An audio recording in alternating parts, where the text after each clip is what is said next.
Chat, hello. Just a quick little thing I need to get, and then I will begin. Because right now, I can't see chat. uh, we're fixing it. We're doing it live. Don't worry. We're going to mute this tab. Is this going to work how I think it is? It should. Yay! Okay, cool. Hello!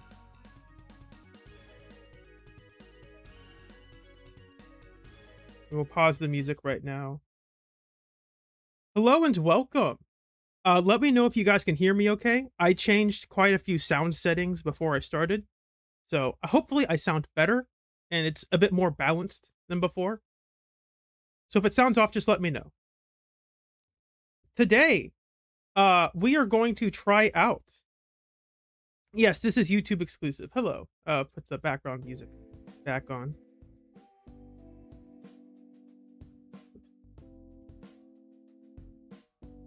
Today, I am going to be trying out Shunguang for the first time. Just to see what it's like, you know. I can probably... Oh, yeah, I put it right here. Here's the text on this. Oh, I have to put on display. There, now you can see my cursor. I put this the schedule up here. I'm going to take that away for now, just because it's in the title. And yes, chat is working good. I'm always worried about the chat not working. I have intentionally not paid too close attention to how Yong Guang plays. I have intentionally not watched a lot of guides on her because I want to experience it myself. Later, we will talk about the rest of the cast that got updates. We'll probably look at Prydwen, talk about the tier list changes they've made and why I think most of them are really good. And then I'm going to talk to you about the new bug that involves Billy. I'm not going to explain it. I'm just going to kind of show it. So first things first. I should show this off. First things first. That's from Seoul. How do I get to the outpost? There we go. I do have an outpost here. The code's in the top left. If you want to join, you can. Don't feel pressured into joining if you don't feel like it. Totally fine. There is an application list, though. And it looks like this is the... It's reaching a limit, and I was worried about this. So right now, we're only limited to 50 members. And eventually it will increase. But I don't know if you can like make another one. Like, I'm pretty sure you can only make one outpost. So I might limit this to just invite only. It depends, right? Like, I don't want to have to kick people out. But if people aren't actively participating, I don't want them to, you know, take up slots for someone who really wants to be in the group. So I'll worry about that later. Let me look at one more thing. Oh, sorry. I think I hit my mic. That's why something was off. Change that. Put that down. Okay.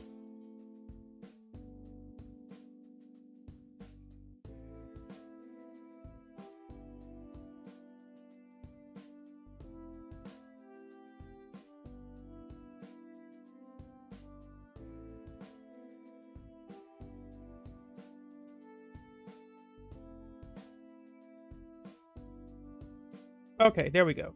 Fixed it. At least on my end. Now, where do I do? Here we go.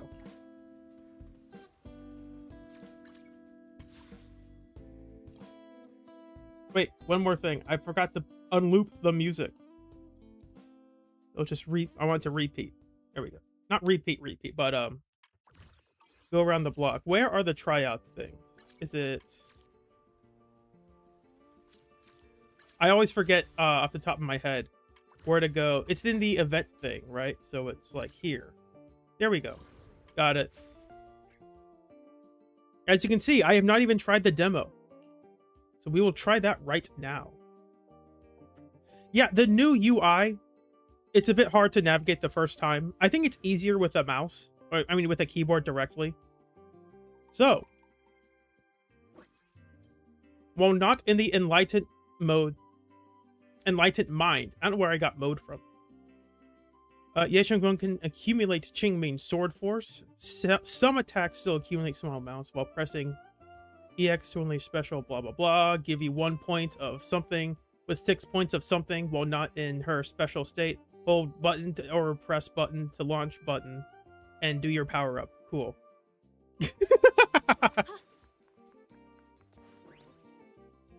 I have not played the story yet, obviously, because I haven't used the character. I wonder how they'll address the whole like, oh, every time she uses her ultimate, she wipes her memories.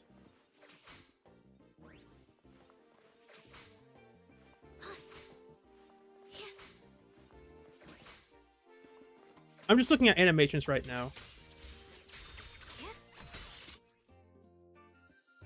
Oh, they're retelling me because they're saying, hey, hurry up, buddy, you're taking too long.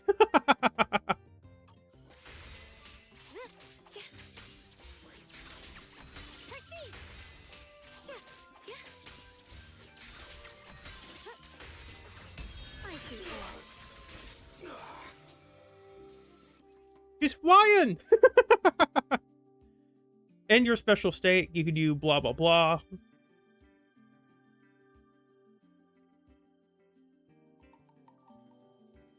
In an enlightened mind state and with force, press basic to reach third hit. Unleash skyward ascent. While airborne, repeatedly press your button to launch your stuff, and then you'll press ultimate to do something. Cool.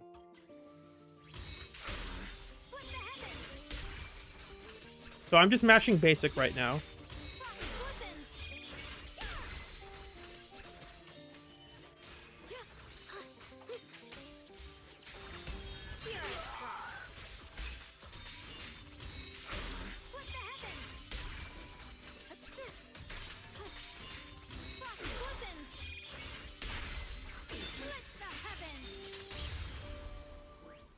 Okay.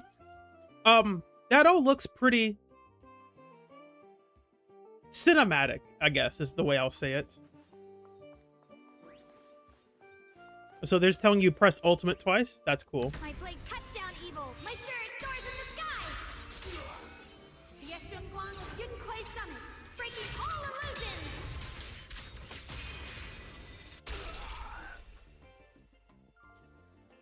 Okay.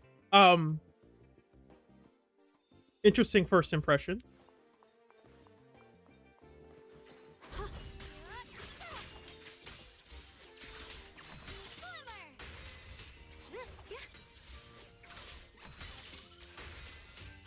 It feels like you just kind of press basic a bunch. And that's fine. Rest assured, you're wasting what time you have left.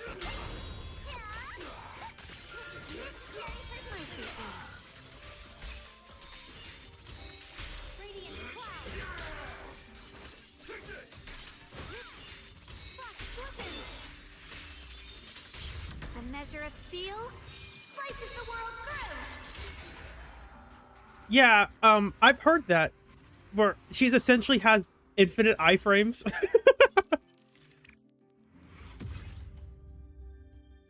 Okay, so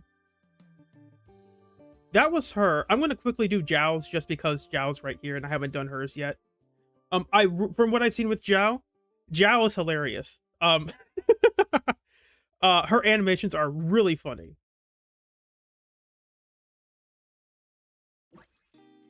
I don't need to read any of this stuff.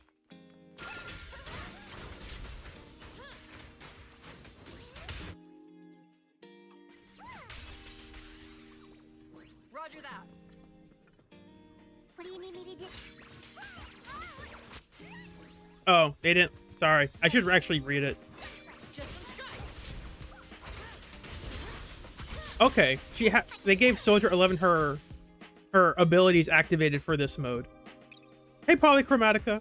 Good to see you.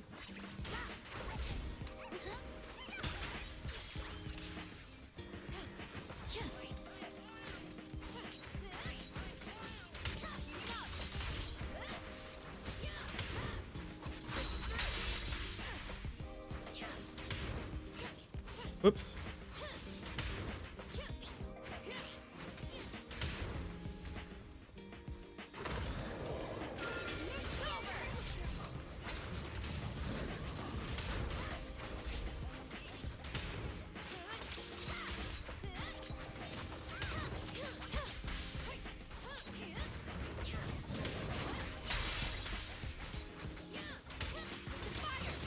Flames, obey me.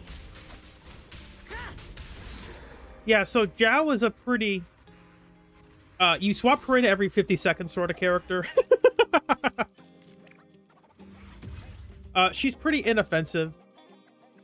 She technically does more damage than Caesar, but also has less impact, and then you remember, oh right, her damage isn't that important anyway. So alright, let me go back to that. I want to claim the rewards.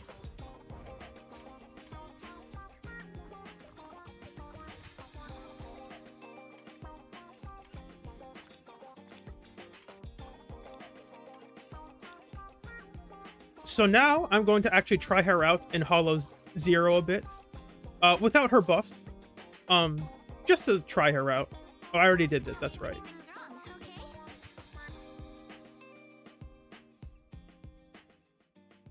I'm going to actually read her kit. And this is also why I really like Hollow Zero. It just lets you play the agents you don't have that came out. So if you were like, hey, I'm not sure if I still want to pull her, I haven't played her, and you can't replay the story now. I haven't played her enough. I'm still on the edge of like deciding which to get. You have to talk to them just to get past this.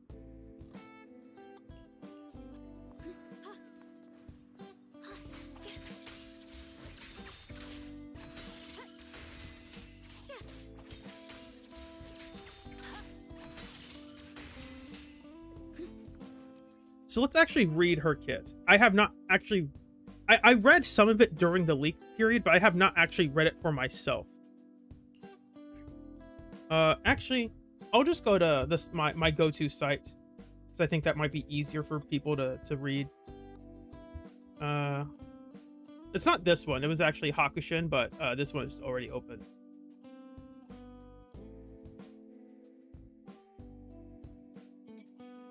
Unleashes stuff and chain into dash attack, swift arrow, swift shadow. I can't read.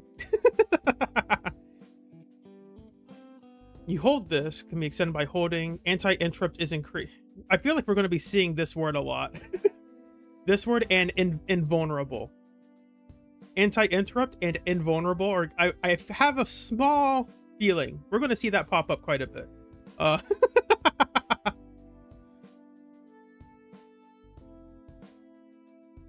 If you have the stance, the third attack will be replaced with the enlightened state, which we saw. Base attack, while you have stance, press to activate, perform a large scale, blah blah blah. If hit by an enemy attack, you can trigger a perfect block. Gain immunity to that damage.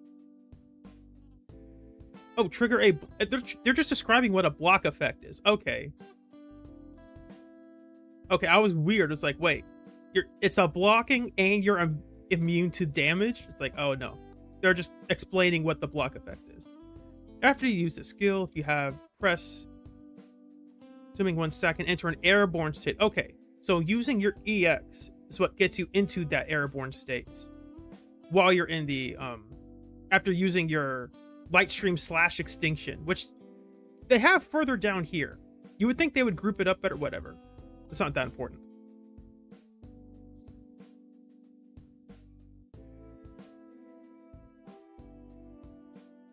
She literally feels like autoplay at some point.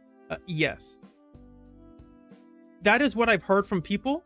I have, I don't want to sound too harsh until I form an honest opinion for myself.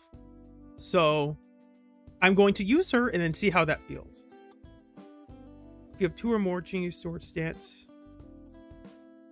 From a large, blah, blah, blah, dealing damage. On hitting enemies, consume, blah, gain, blah. Changing sword, press EX, consuming 1 sword stance and entering ground state. So there's probably some string of like you enter ground state, you go to airborne state, do your airborne combos, go to ground state, do your ground combos. I'm pretty sure there's some like routing there I don't know about because I haven't played her and I haven't looked up guides for how to play her. I'm pretty sure Prydwen should have a simple like, hey, here's the buttons you press sort of thing. Is it in builds? No, it's in review. It's probably in review.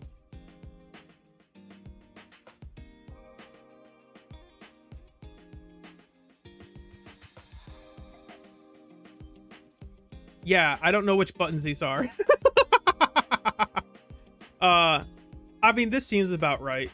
I like how they, at no point do they talk about like dodge counters here from what I'm seeing. It's like, do you bother dodging with this character? Like, not really. I mean, you do because that gives you energy or whatnot, but it's funny. The only thing you can mess up really is when you use ult 1 and then accidentally press M1 too much. He locks yourself into too many animations. Oh, okay. That's interesting. I have my thoughts about that. I don't know if I should share them right now, but I'll keep reading. I'll keep reading real quick. Here's also for her dodge. Her dodge is pretty standard stuff. Enter height. That's right. We have to make her fast because she's a void hunter. You can't be a void hunter if you don't have a special dash. Let's see if I can do it. Free as the skies. The flame knows my heart. They're just gonna give void hunters this. I mean, this is cute, I guess, but I'm assuming this is the high speed dash they're talking about. But it's not as funny as, it's definitely not as funny as Jiao's. And you can hear her like her battle cry scream as she's doing it. It's so funny. This Jiao is adorable. Like, she's so goofy. She is very Looney Tunes coded, and I love it. I love that.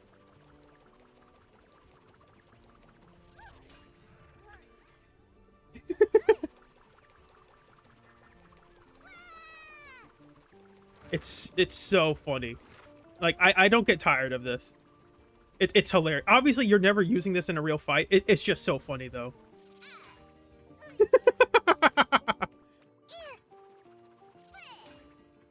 Like, the jerkiness of how she falls is very goofy. I love it. Don't push yourself, Miss Jiao.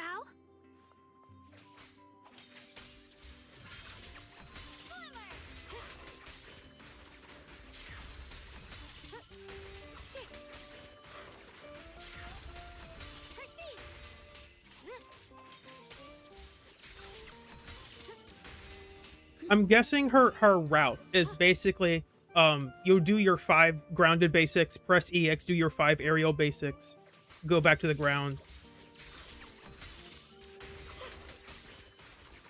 You can't see her.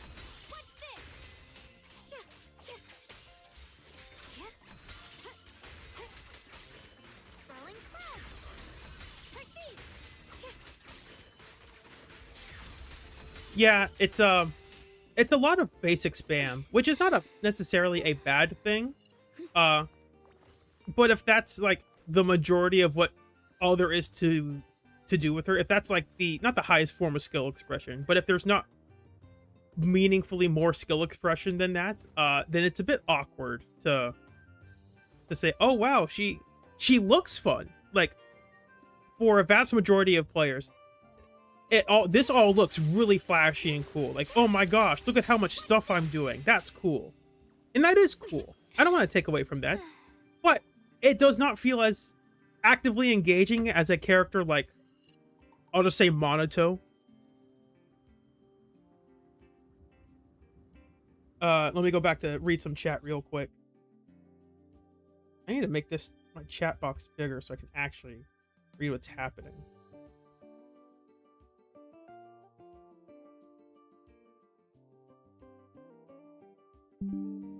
Oh, I can't do that. Hold on.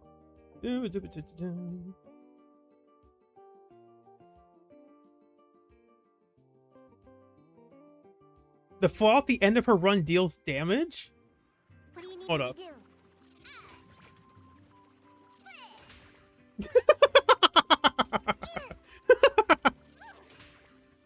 That's gonna be I'm pretty sure someone's done that for like a wipeout. That's so dumb. Like, there's no reason to do that.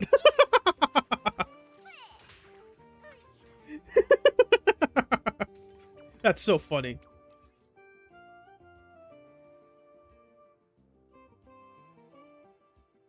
Is Flamebringer Banyue's sister? I'm not sure. I haven't played the story yet.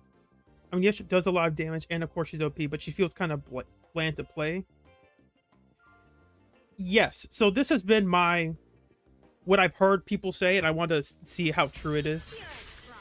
Oh, so that's me just switching into her.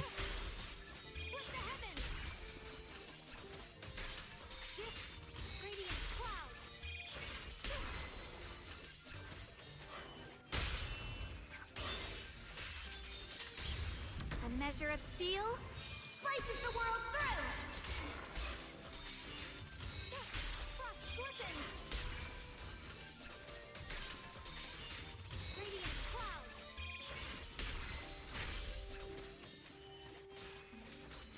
The Shunguang of Yunquai Summit, breaking all illusions. Yeah, so I think she looks really cool to play, but she doesn't feel very cool to play, if that makes sense.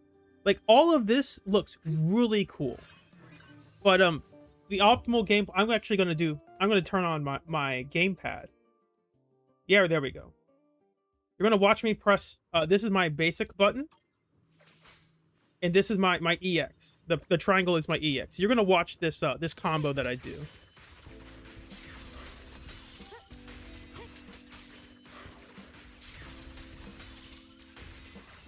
The line is drawn. Frost glistens. Radiant cloud. Split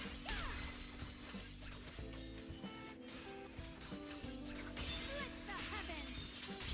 My blade cuts down evil. My spirit soars in the sky. Split the heavens. For the record, I don't know if this is optimal. I'm just pressing. I'm out of blade points, so I should probably not waste that time anyway. But as you can see, it's just a lot of this. Just mashing this. And I don't know if that's particularly great. Granted, I haven't played, like, I don't know what her dodge counter's like. So I understand that there's some ignorance when I give this opinion. For me, playing her looks really interesting, but she doesn't feel interesting.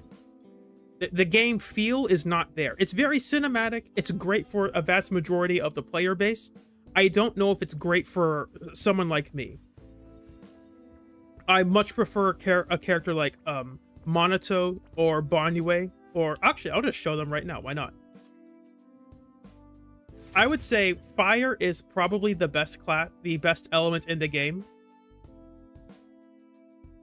Max modifiers, yeah, I'm pretty sure max modifiers with her hollow gear. I'm pretty sure that'll be really fun, because then like you can't just get away with random nonsense. You have to try a little bit.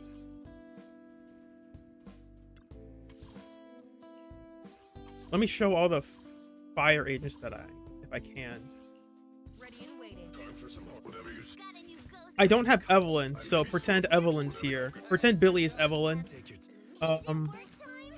Awaiting further instructions. Good day, Prop. Want a glass of... Hey, pretend Billy is Evelyn. The lineup for fire agents. I'm gonna turn off my gamepad. The lineup for the fire agents feels so fun. Soldier 11, they buffed her to the point where she feels really engaging to play. Same as Monato, you have to constantly be switching between timing if you want to do your defensive assist, or if the enemy's not attacking, if you do your basic attacks instead. Banyue, you have to manage his wrathful fires. Evelyn, pretend this is Evelyn. Evelyn, you have to manage her chain attacks and the meter for that. Bernice, you don't really have to manage Bernice that much. But she's fun to build around for your teams. And Lighter has some cool combos he can do. Now, you don't really use them ever, and that's kind of disappointing.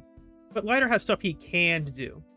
I would say Fire is the most, out of all the elements, is the most... Fire has the most gameplay interaction, where there's a back and forth with what you are wanting to do to enemies, and what enemies are able to do against you.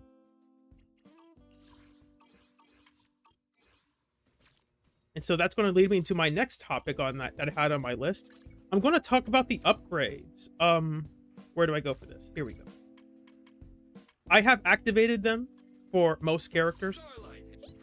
I haven't activated, I mean, I've activated hers, but it's at number 10, 1 of 6, because like you don't need it to be higher.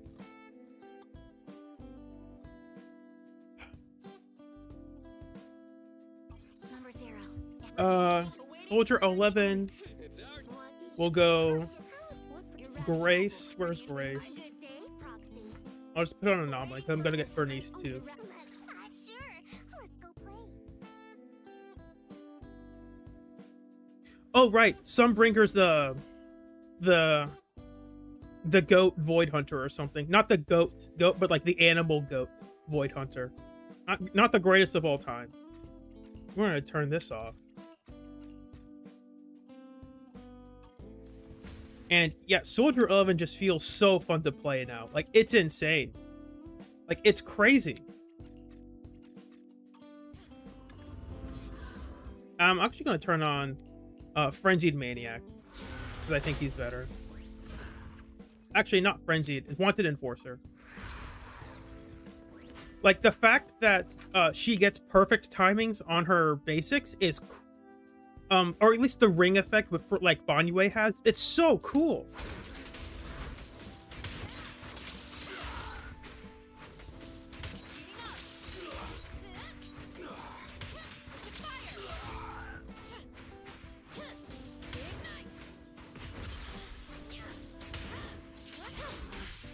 And you can run around with this, and you can ore farm if you want.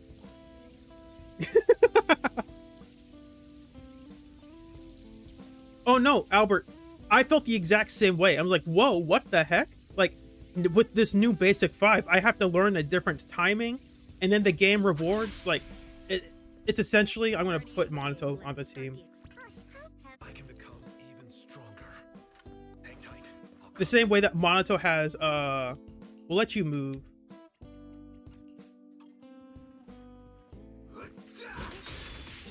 The same way Monato can do that. Ready.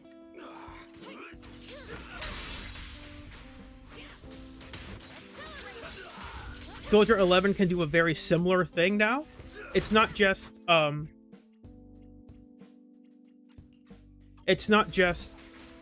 gonna actually turn on my gamepad once more. It's not just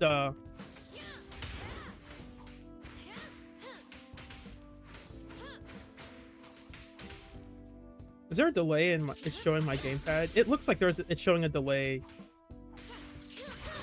That's weird.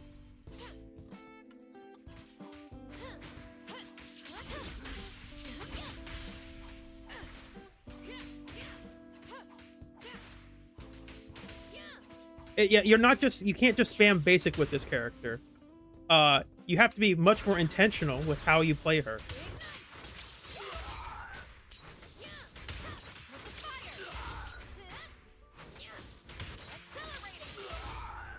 I don't know why my gamepad stopped working. Maybe it wasn't working the first time and I just wasn't paying attention. I'll fix that later. Like, you have to be more intentional with how you play her.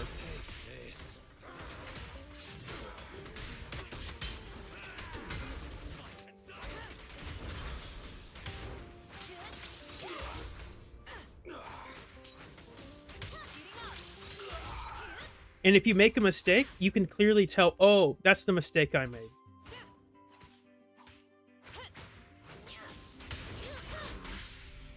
She feels so good. And the fact that she can use all of her fire suppressions at once. Now you can do, I'll just do her ult again to show this off. Pretend the enemy is stunned.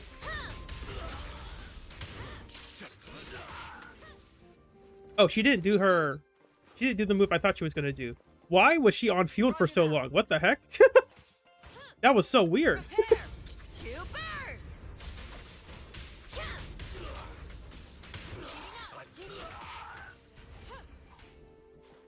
You do that, you swap out someone else, your supports will hit the enemy, that starts a new chain. You do Soldier 11's chain, she'll do her combo, she'll do the same thing, you swap back. It's so fun. It's so good. And from what I've heard, and I don't know how true this is, but Mindscape 3 Soldier 11 is technically better than Evelyn with the same equipment or whatnot, with the same W engine. They're best in slot teams, I guess. That's cool. I mean, I don't know about cool, but like, hey, I think that's fair. Like, Evelyn has been out for a year now. I think Soldier 11 being nichely stronger than her when she's at Mindscape 0 is perfectly fine. Because right now, there's not really content for either of them anyway, so it doesn't really matter. I mean, there's content, but like, Evelyn is not being shilled, and because of that, Soldier 11 is also not really being shilled. So they kind of fill the same niche of being a fire attacker. Being a fire attacker that both operate very similarly. And so, I mean, it's not like Orphe. Like, Orphe and Evelyn are very different characters.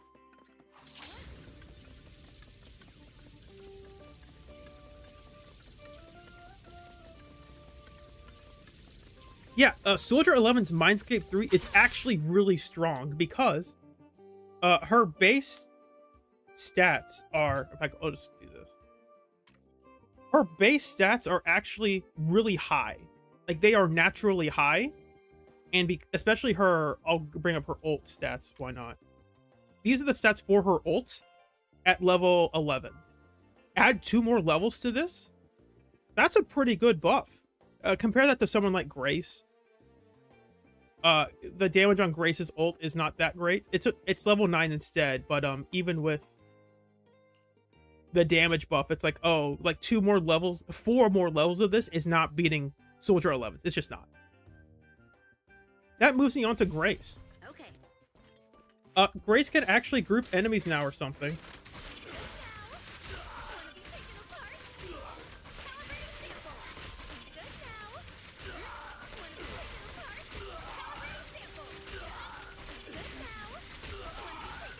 She can do blooms that actually help the team. You can do this if you want. I don't know if this is like the proper way to actually use her. I think if you're using Grace, you're actually not trying to use that move. You're just doing this.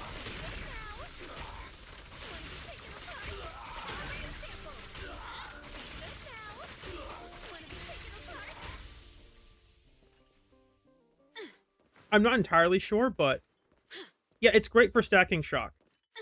Grace, I wouldn't say I love the Grace changes, but they changed what they needed to make her fit into anomaly teams. They adjusted her additional, so now before her additional was fine. Like, you were perfectly okay without it. There were people who were saying like they should just change her additional, and it's like, okay, changing her additional does not solve the problems with the character. the problem with the character is that she didn't really deal damage. And having 36% shock damage, that's good, but that didn't solve Grace's problem. This new Abloom state thing does. The fact that there is now a much better payoff for Grace's ultimate and the Ablooms that you get from it, that's important. That's pretty good.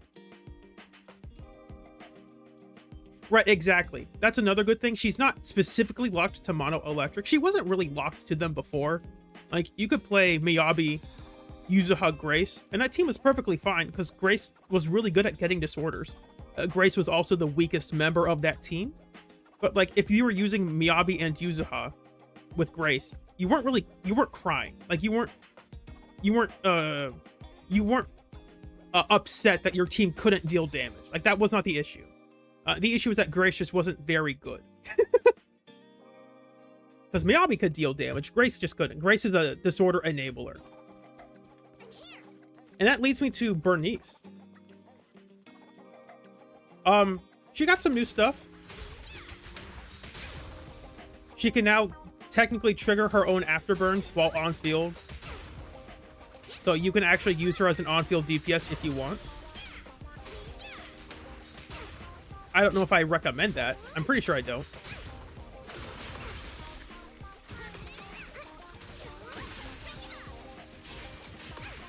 Ready.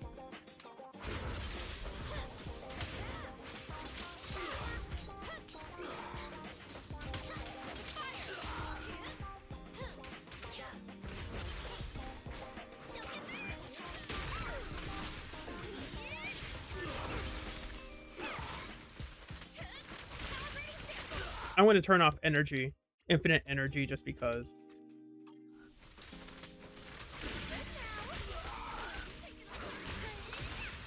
I'm here.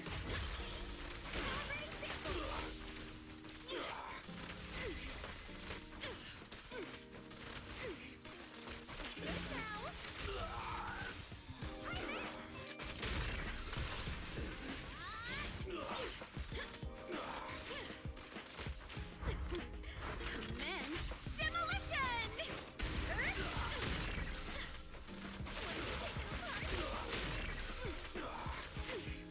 Hey, let's have some fun. Counter. You rang?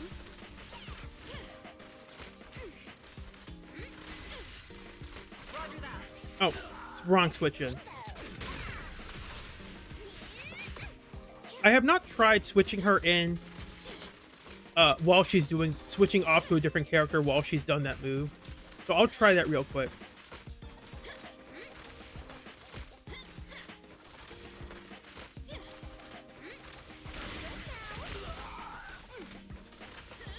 Copy that.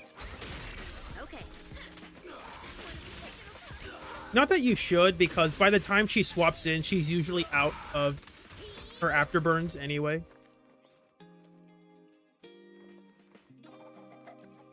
So I know some people were upset that they did not make Bernice stronger than Vivian. I think it's a bit odd to... How do I phrase this properly? I think it's a bit... How do I say this? I don't like the idea of we need to buff characters so they're stronger than what's currently available, right?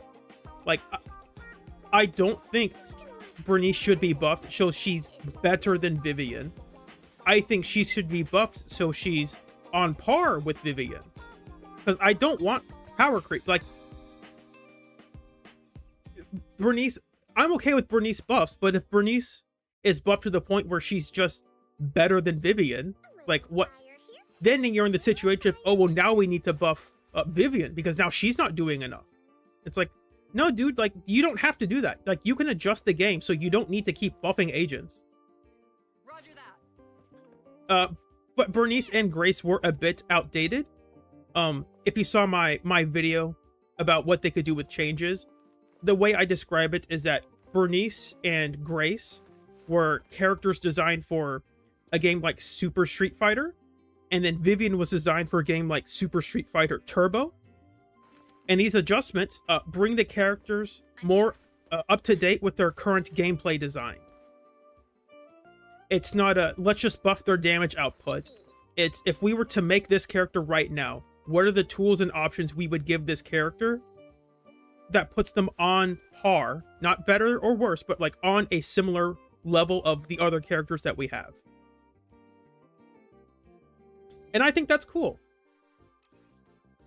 The biggest issue with Grace and Bernice right now is that there's not a lot of anomaly content designed for them specifically. And that's fine. That will probably change soon. And I don't think agents should have specific content for them all the time. Because, like, Bernice, like, the current anomaly fight she wants to be in is, like, miasmic Fiend. But she's not particularly good against Fiend. So that's unfortunate. But we will get a new boss, and they'll probably be neutral to fire. It would be weird if they weren't. They'll probably resist physical to make Alice feel bad for some reason, because they want you to buy the new anomaly DPS from the Angels of Delusion. And Grace is fine. She's basically just a disorder enabler anyway. Ready. I'm here.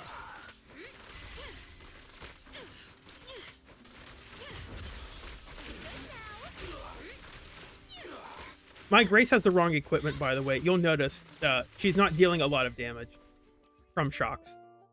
I've been tinkering with a different Grace build because I think it's funny. Ready and waiting.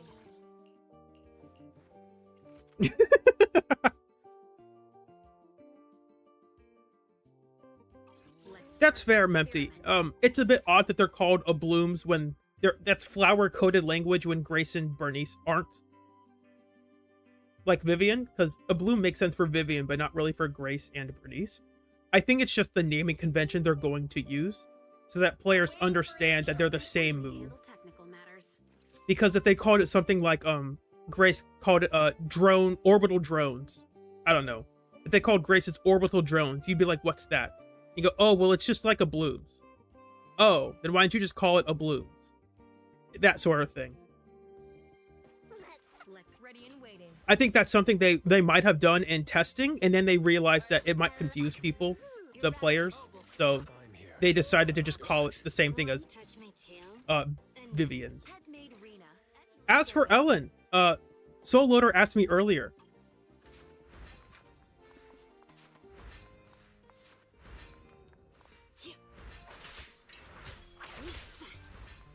It is funny. I did the math on with Soul the other day.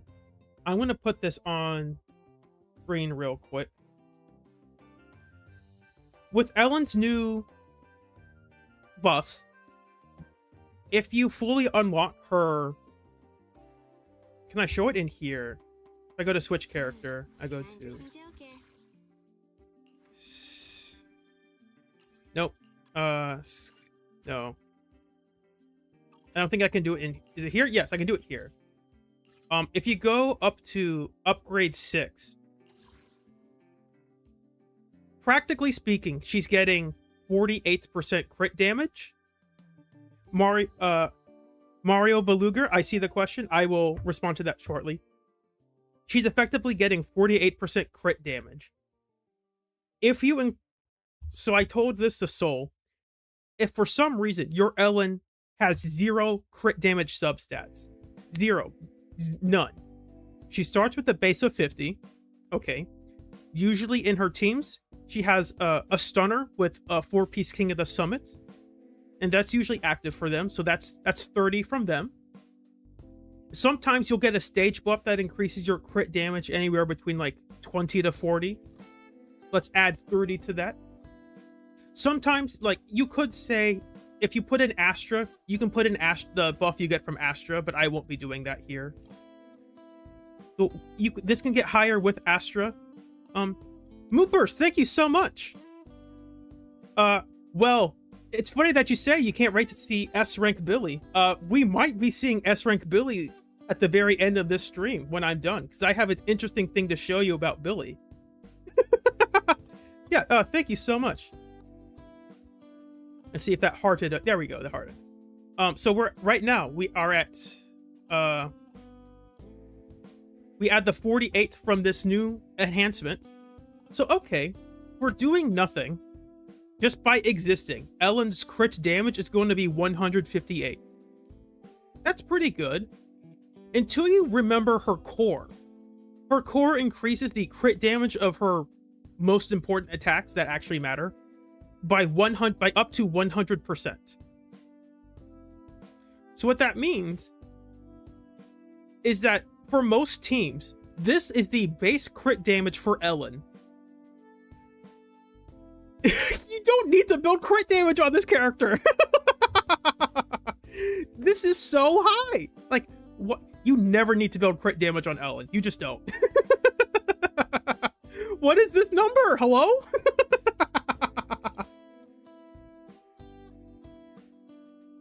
It's so funny.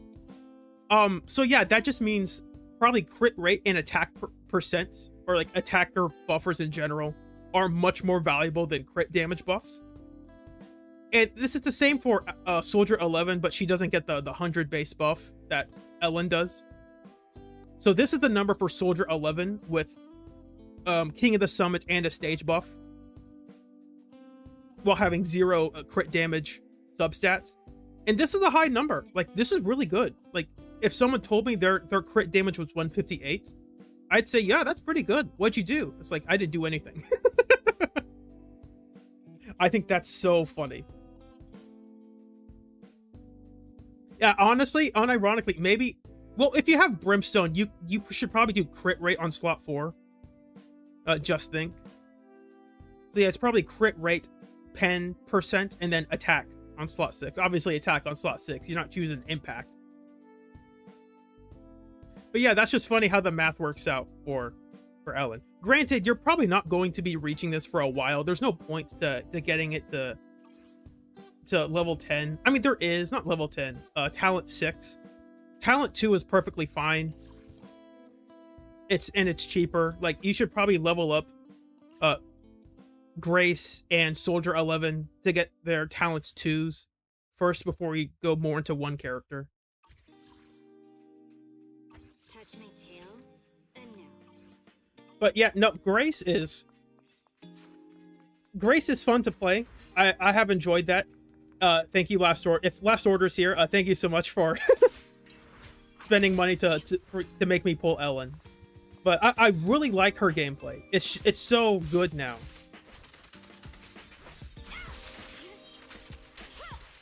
Take this.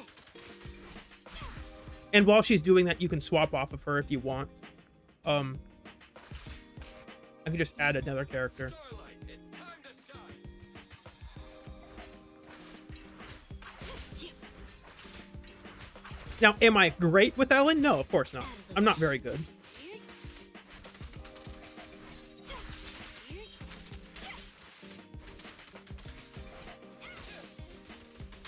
Okay. But yeah, it's just fun. It's just really fun.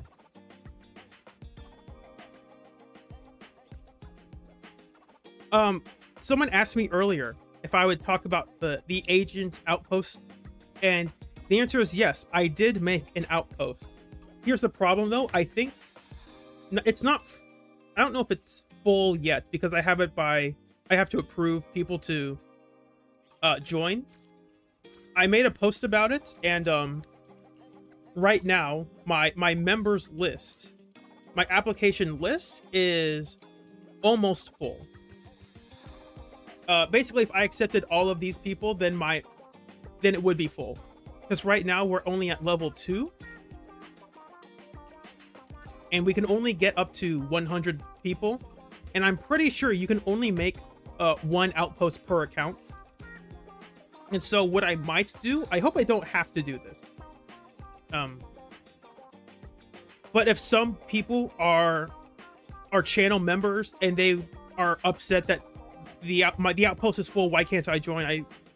And stuff like that. I sympathize with that. Like, hey, if you gave me money, I feel like obligated in some way to let you join this if you feel like it. And so I might change this from where does it go? navigating this menu is still a bit hard. Management. Going from approval required to invitation only. I might change that eventually. I still don't know. If I get channel members that are upset about it, I will probably do it. But for right now, if no one complains, I think it'll be fine. And really, it's just, I'm not using this as like a social site. Like, I'm not using this to talk to a bunch of players. We're just doing this to kick back and relax and have fun. Here are some commissions if you want to. It's not like an exclusive club. You're not going to get special, I'm not going to release exclusive content on here. I'm not going to chat about, hey, is Intel board? No, it's, I'm not going to like, here's access to my exclusive guide. Like, I'm not going to make that. I'm not going to put in like weird hyperlinks in here. I ain't doing that.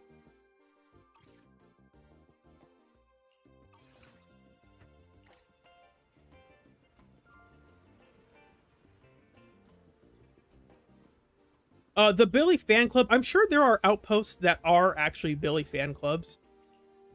The way to apply is just you copy this code that you see up here. I can put it in the chat, why not?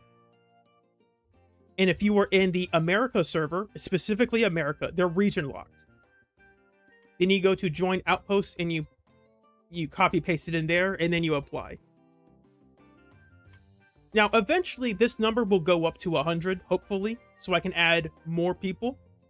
So like, I just hope people aren't upset that they can't join the server, because right now I have 28 people in here and 22 have applied. So if I accept all of them, then we'll be full.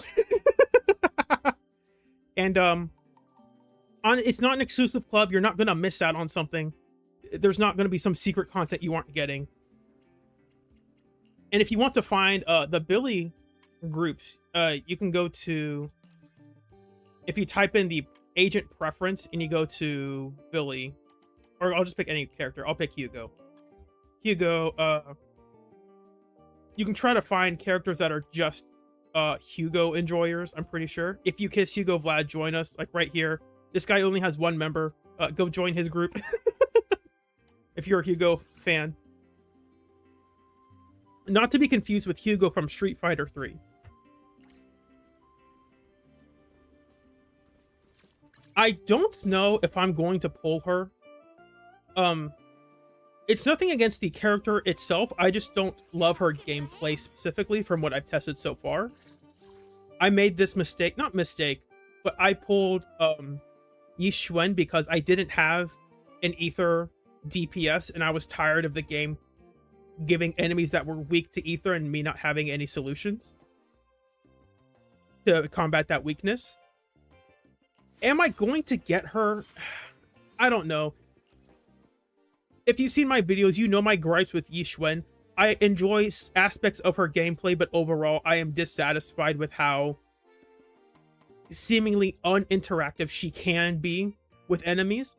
I wish she had to be more careful with how she does her moves.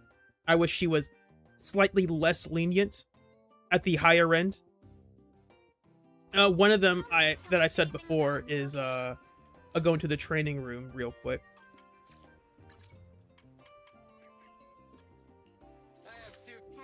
What brings you here this time? Get Shunguang and leave her unbuilt? That's funny. I'm gonna do that. That's what I'm gonna do for Hugo. I'm gonna pull for Hugo, leave him at level 0 or level 1, unequipped weapons, no equipment, and take him into multiplayer. I'm going to deal no damage, but what I will do is immediately end the stun window. That's the worst Hugo you can possibly be. Like, this move is fully invincible, but if enemies won't react negatively, come on, you can trigger a perfect dodge when you do it. Like, hey, that's cool. Does it matter? And the answer is no, because you're already invincible when you do the move. Like, it doesn't matter if you get a perfect dodge. It does for adrenaline, but I wish it was changed so instead of her just being always invincible when she does the move, that she would only become invincible if you trigger it with a perfect dodge. And then for the regular move, it has anti-interrupt. So that way, like, you can still do this, but you'll still take damage. Like, you still have to be a little bit careful. I'm not asking for them to gut her or something. That's crazy. Like, I know what she's marketed to. She's designed for players who aren't,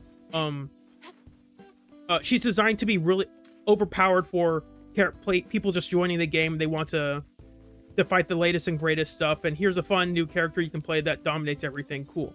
I get it. That's fine. But you can do that without making her, overly broken. And for stuff like this, she can get her, if I can, she can have a perfect parry off of that. But like, if they changed it so, I'm gonna do this, if you mistime it, then you can't go into that final hit. Like, hey, you missed the parry, so you can't do this final hit, but we'll still let you do the parry by sitting still. Just stuff like that would still make her really good. She just wouldn't be there would be more of a skill gap between decent players and great players. It would feel more interactive. I mean, like, oh, I made a mistake. Oh, but it doesn't matter. I'm invincible. Oh, I mistimed my parry. Oh, it doesn't really matter because I'm invincible and I get my follow-up anyway, right? I wish there was more of a reason to optimize her performance in that aspect. And to really interact with enemies. Hello, Mr. Garden. And again, I like some aspects of her gameplay, but overall, I wish she was more interactive with enemies.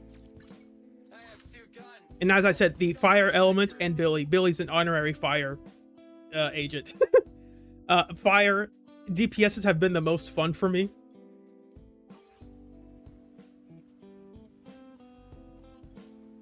What's next on the list? I made a text that said this real quick.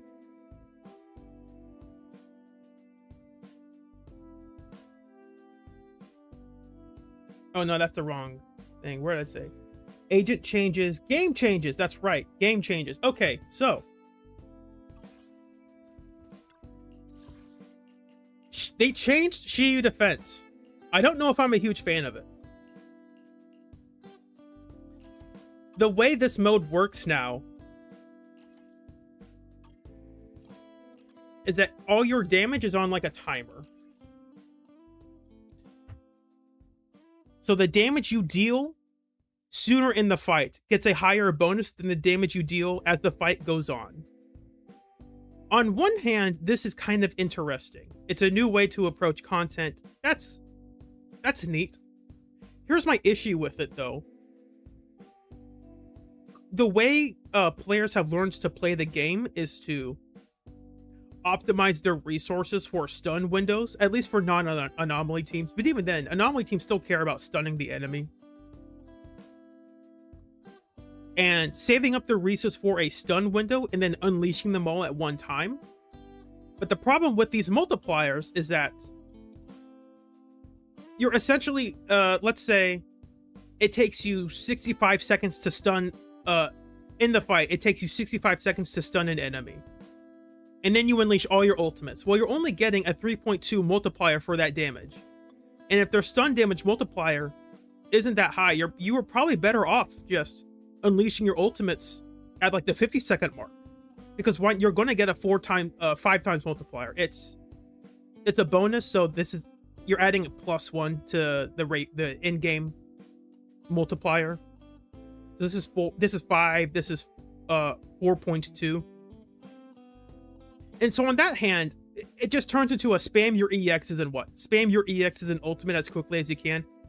Hey Soul, and I don't know if I'm a huge fan of that. I think it would be fine if we had more mob enemies, where it's just like, here 20 small mob enemies, just try to kill them as quickly as possible. That would be cool. Unfortunately, that's not what we get. Funny enough, I actually think this is... I hate saying this. I actually think this is a Kaleda buff. because Kaleda already stuns too quickly. But now it's like, oh, we have a reason to want to stun too quickly. We gotta unleash all our damage right now. We don't have time to build up resources. We gotta unleash them all, Kaleda. Oh, that's so funny.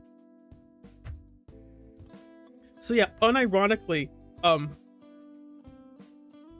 made a post about that propane panda. That's a cool name. I sell propane and propane accessories.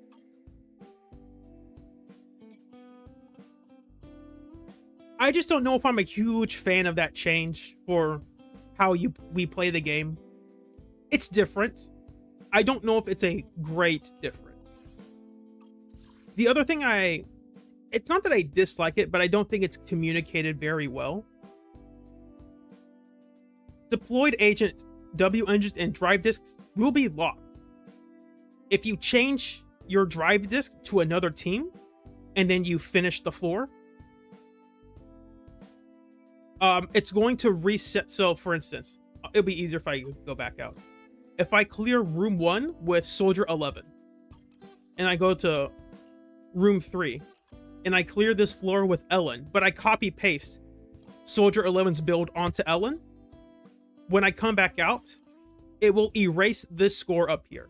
It will zero out this score because I copied over soldier 11's drive disks onto this team, and the game says, hey, you cheated, you can't do that, and it'll zero this out.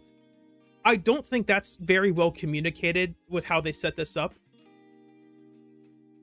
I'm not against no sharing, I just wish it were better communicated. It also means that on average, players will have to farm for more drive disks, which is kind of okay because they made that slightly easier. If you're trying to get a better drive disk, they got the new selector for you, if that's what you're wanting to use. Overall, I just think it's annoying because I have like a couple perfect drive disk sets, but they're not all perfect, and so I'm trying to share suboptimal discs, which they don't really matter that much. Like losing 4 total substats is not going to be the difference maker between getting 50,000 and getting 20,000. Like that's not going to it's not going to make that big of a difference. But it is a bit annoying because I know these are fights. The annoying part, I will say, is that when I was fighting this guy in this floor, I was saying, oh yeah, I did pretty well. And then I realized that, oh, wait a second.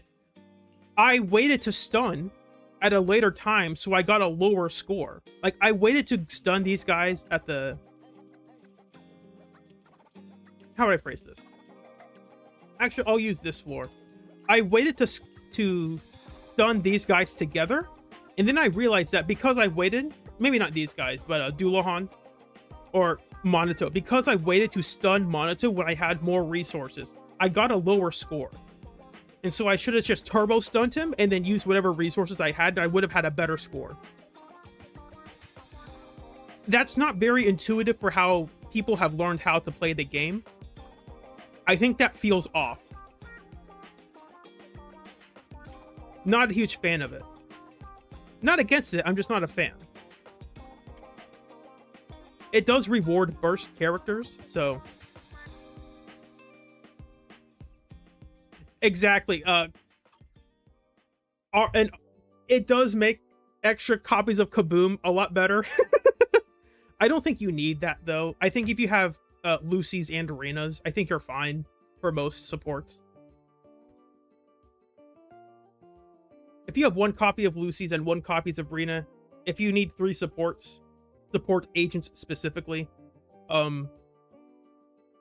you can use like Game Ball or Nicole's. Hugo stays winning. That actually might be like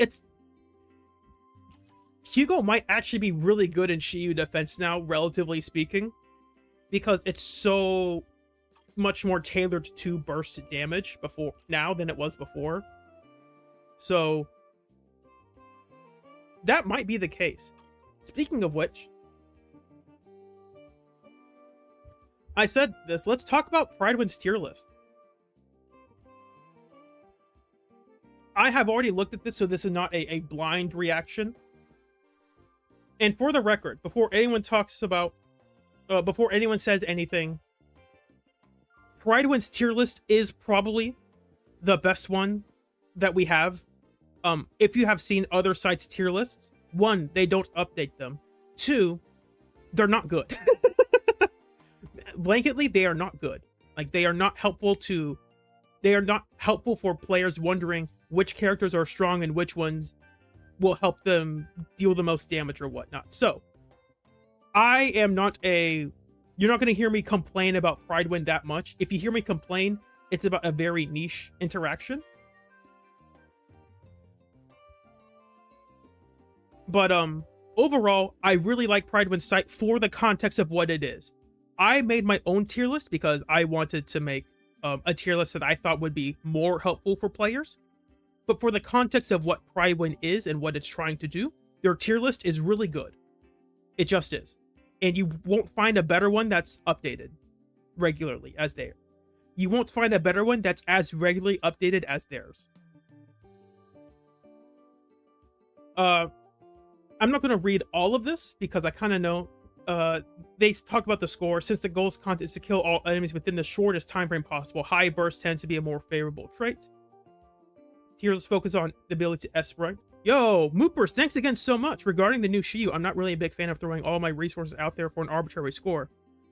I thought I hated sharing 5 minutes between two teams. Now I want it all back. Yeah, that's fair. That's I think that is my biggest issue. It's because of the scoring system, you now are unloading your resources during times that seem suboptimal, but it makes the score better. That's actually a thing in the tower, in the run and bun challenge that I did a couple months ago. I did a run. We were fighting Miasmic Jane, and I did a run with a really good. I got a really fast time, and I said, "Yo, this is a perfect run." And I submitted it, and then I looked, and I realized that my score was lower than someone else's who took longer. And I was annoyed. Like, how in the world did you get a better score? I did it faster. But then I realized that, oh, because he took longer, he got more performance points. And even though he got a lower time multiplier, his performance points made up for that. So I felt obligated to redo the run, but do it worse. So that I could get a higher performance score. So I had to, I took equipment off of Billy. I think that live stream is still up if you go find it on Jay Shua's channel, I'm pretty sure. DA is pretty much the same. Skill ceilings. I don't know if they've updated this specifically. Our goal is not to assist agents on a speedrun level performance, blah, blah, blah. It plays with this in mind. At the same time, focusing exclusively on casual play can be a problem for a tier list. Hold up, let me do something first. Start recording. There we go. To assess any agent's value on this combined tier list, we proceed as follows. Assignment for blah, blah, blah. You can read this. I will talk about some of the changes they've made as we go further down. Oop, that takes us back up. Criteria utilized in their full best 3-man team using our standards for performance. Already, this is an issue that I have with their tier lists. I don't think it's bad, but like the issue with the best in slot team is that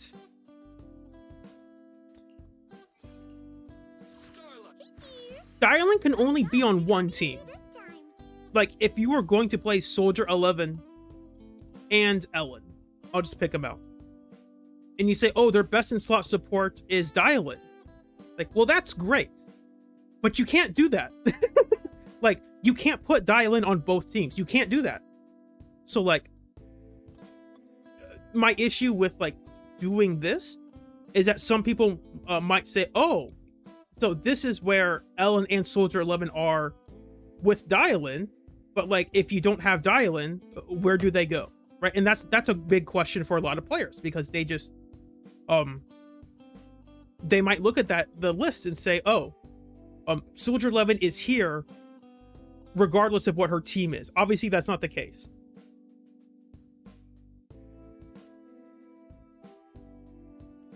All drive discs are blah blah blah. Drive discs are fine. Mindscapes, roles. They changed the roles. And I do like this a lot better, that they separated the anomaly and the crit DPSs. I think that's really good. Until we get more classes or more different ways to deal damage. These are pretty much the only two kinds of DPS we have. In the crit DPS, we have sheer rupture agents that do stuff with sheer force.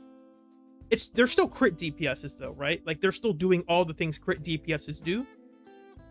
And then there are anomaly DPSs. And until we get more than just these two classes, I think the tier list being split between these two is perfectly fine. There are going to be some caveats in the anomaly list, but that's fine. And for support, I've said this before, they should have combined the supports into one category to begin with. I've been a fan of it. The edge cases where we talk about why are stunners placed in the support list is because, well, stunners are fundamentally supporting the team. They support the team with high days and with buffs. Theoretically buffs. We don't know if theoretically buffs. Ambi doesn't really buff the team, but and here's the influence on ratings. Major influence is average agent performance, best possible team, team flexibility, agent and counter flexibility. And minor performance is the performance with the highest possible scores, right? I think this is all fine. This is all good.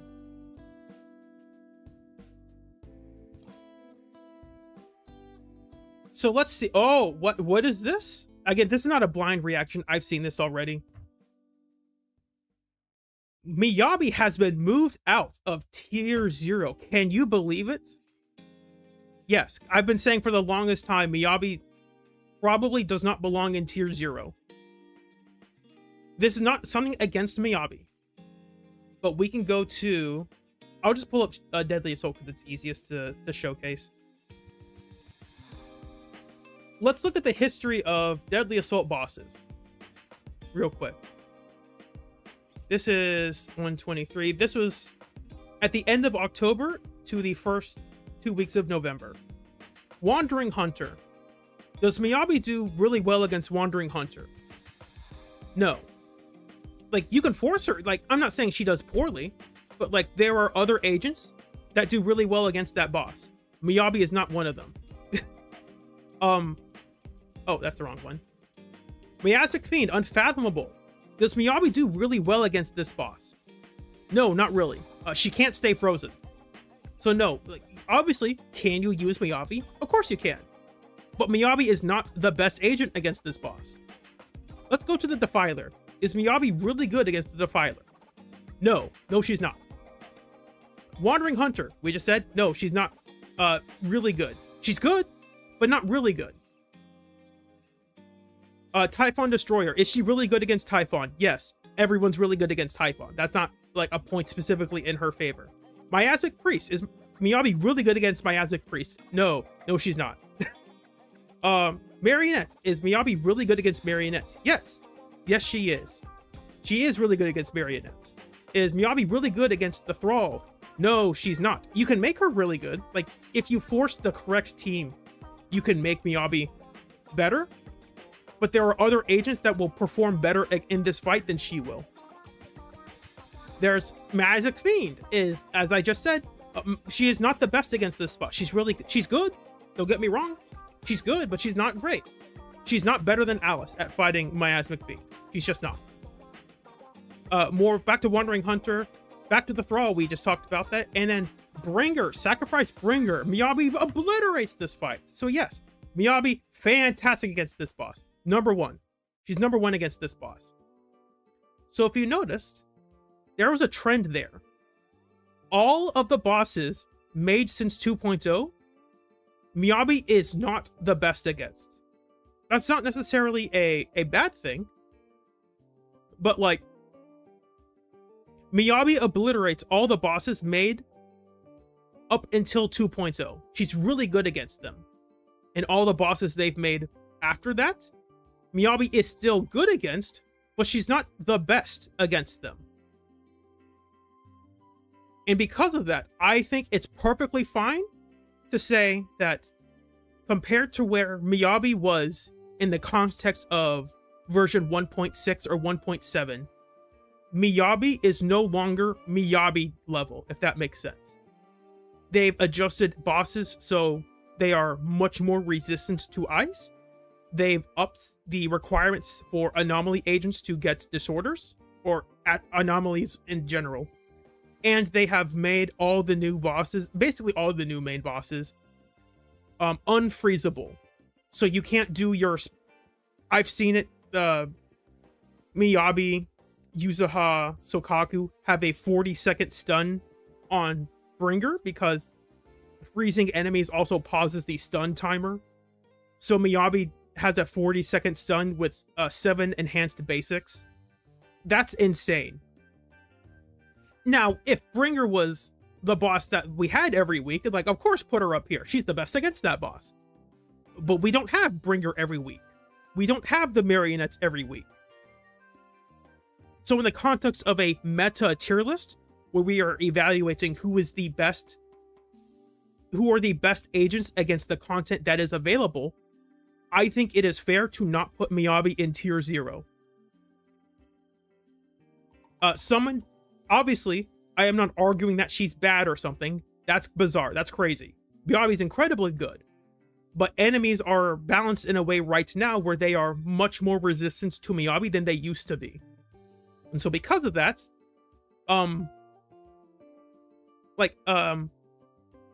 Yi Xuan is... I have not tested this personally, but my guess is that Yi Xuan performs better against the Thrall than Miyabi does.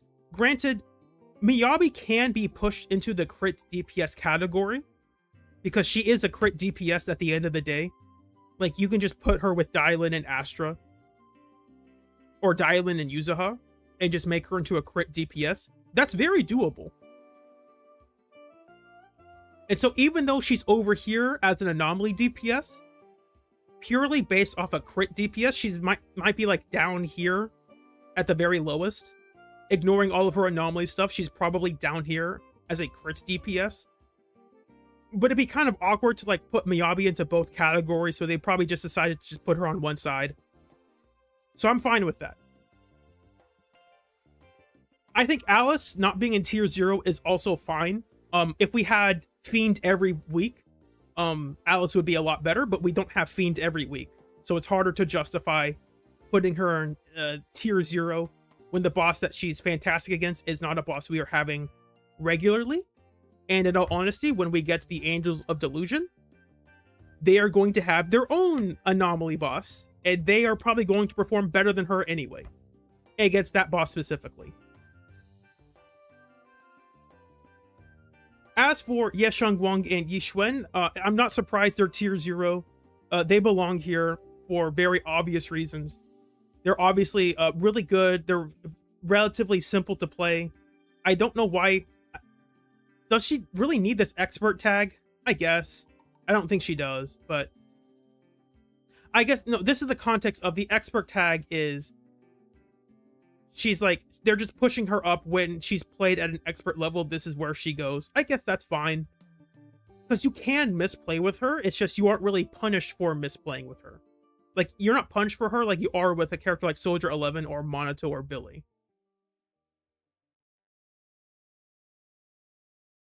And yeah, Shunguang's up here. She deserves it. They did change the expert tag. I will read that tag real quick. Partner's pretty obvious. Characters with this tag have an optimal playstyle and advanced technical requirements that must be mastered for them to be at their best. Skill and routing adjustments will always lead to significant discrepancies in scores, but some agents are more demanding of these than others. Without the necessary skills, the characters may see a significant drop in performance, lowering their tier list. Okay. I think this is fine then. I don't know if she needs the expert tag, but it really doesn't matter. It's not going to really change much if you take this away and put her down here. I think it is interesting.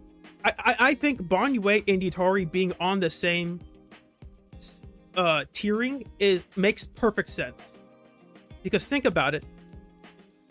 The people who pulled for Yidhari and the people who pulled for Banyue are probably doing the same amount of damage. Because the average Banyue player is probably putting in more time and practice into the character. And because of that, their damage, their performance is going to be relatively better than other players. So because of that, they are pushing Banyue up to a level that is equal to the average Yidhari player.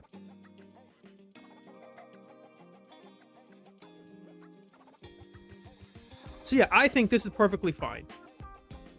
I think this is a great change for Evelynn. For the longest time, Evelynn was in tier 0.5, but with the previous expert tag, they were saying that she belonged in tier 0 and played at an expert level. And because they argue that this is a meta tier list, that didn't really make sense, because there weren't any bosses where Evelynn was currently in 2.0, I guess. Evelynn was not the best choice against any specific boss, if I can recall off the top of my head. So it was weird for them to say, yeah, at an expert level, Evelynn is at the same level of Yishuan and Miyabi. And that was kind of awkward. Because like even in version 2.4, they said they weren't going to make adjustments just for the sake of the big changes coming in 2.5. Banyue was better than Evelynn.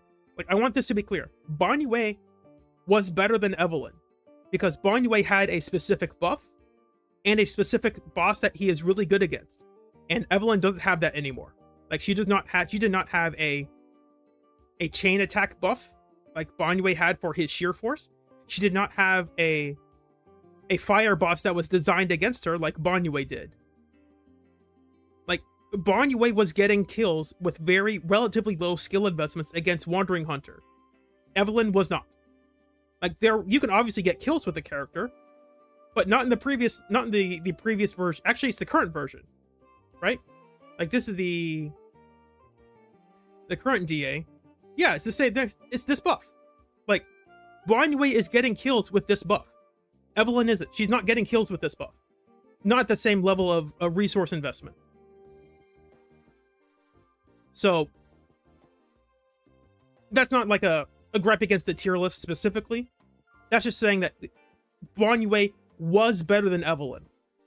Even though people talk about, oh, his damage is so low, it's so bad. Yes, granted, when this buff goes away, this buff. When this buff goes away, Banyue's damage is going back to where it's supposed to be. But in terms of a meta tier list, it's you're ranking characters based on the content they are facing with the buffs they are gaining. Banyue should have been higher than Evelynn, or at least on the same level as Evelynn. But for most average players, they probably can't play like that. So I think it's perfect. So in that context, I think that's fine to push his ranking down lower, because the average player is not going to be able to do that stuff. These kind of make sense. I'm not too sure about Orphe being up here specifically, and I'm not too sure about Seed being up here. I don't have much to say about them specifically, but I just don't know if I would put Seed in tier 0.5. That's it. This makes sense. I made this joke with Soul earlier about Vivian. What currently, what anomaly team? Sorry, I'll rephrase that. In regards to Vivian, out of all of the anomaly teams that we have, what teams are desperate for Vivian?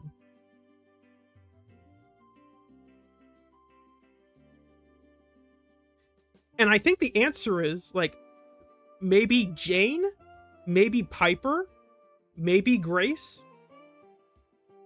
And yeah, they say down here, it's like Piper for Vivian. And my response to that is, like, really? Like, does Piper really need Vivian? They just buffed Bernice. Bernice has always been paired with Piper. Not always, but like historically been paired with Piper. Does Jane really need Vivian? It's like, I guess for the Ablooms, but we just got two characters that have Ablooms. Does Jane really need Vivian? Does Piper really need Vivian? I don't think so. Now, in the context of like you're fighting ether weak enemies, sure, okay. Maybe against like the fiend specifically, yes, that makes more sense. But for general combat, I don't think that like I don't think Piper needs Vivian. And maybe that's just me. What I'm saying is don't be surprised if when the next anomaly agents come out, if Bernice feels relatively better than Vivian. Because if the next agent's she's going to be an ether anomaly, that's what it's going to be. Very likely. And because of that, you would rather have a character like Bernice or Grace, who was a different element, than a character like Vivian. Because Vivian can't trigger disorders with ether. Alice can trigger disorders with assault, but Vivian cannot. Not with ether. This all makes sense. This is perfectly fine. I don't have any debates here. You could argue that Astra is weaker than these three, but I don't think it's enough of a reason to. I don't think her being up here instead of down here doesn't really change that much about the character. I think she's perfectly fine here. I think she's perfectly fine here. I don't have an argument one way or the other. Jiao being here is interesting. Obviously, it's in the context of Ye Shunguang. I don't know if you don't pull Ye Shunguang, does she deserve to be up here? Maybe. She kind of plays herself. So I guess that's fine. I don't know if, again, it's one of those things where I don't know if I feel comfortable with Jufufu being up here with Lighter and Trigger, but I don't know if I would feel comfortable putting her down lower. And I don't think the difference is, I don't think there's enough of a difference for, like, her being here is fine, and I think her being here is fine. I'm not upset one way or the other about it. Nicole, yeah, that's fine. Most players can't use Nicole very well. She requires you to switch her in a bit frequently, and many players don't do that.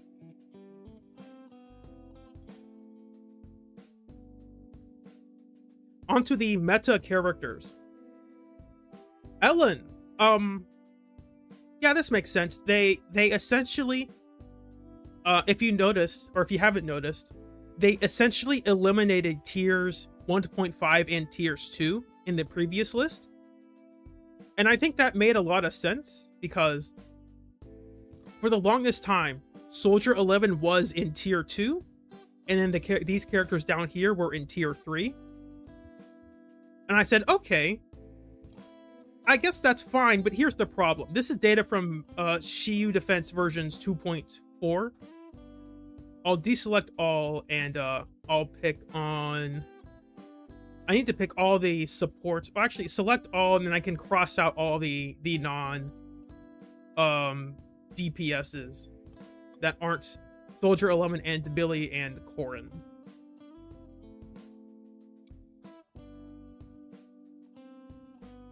Oh, I have to leave in seed. Why is Jane not going away? There it is. Vivian, Yanagi, Yutari.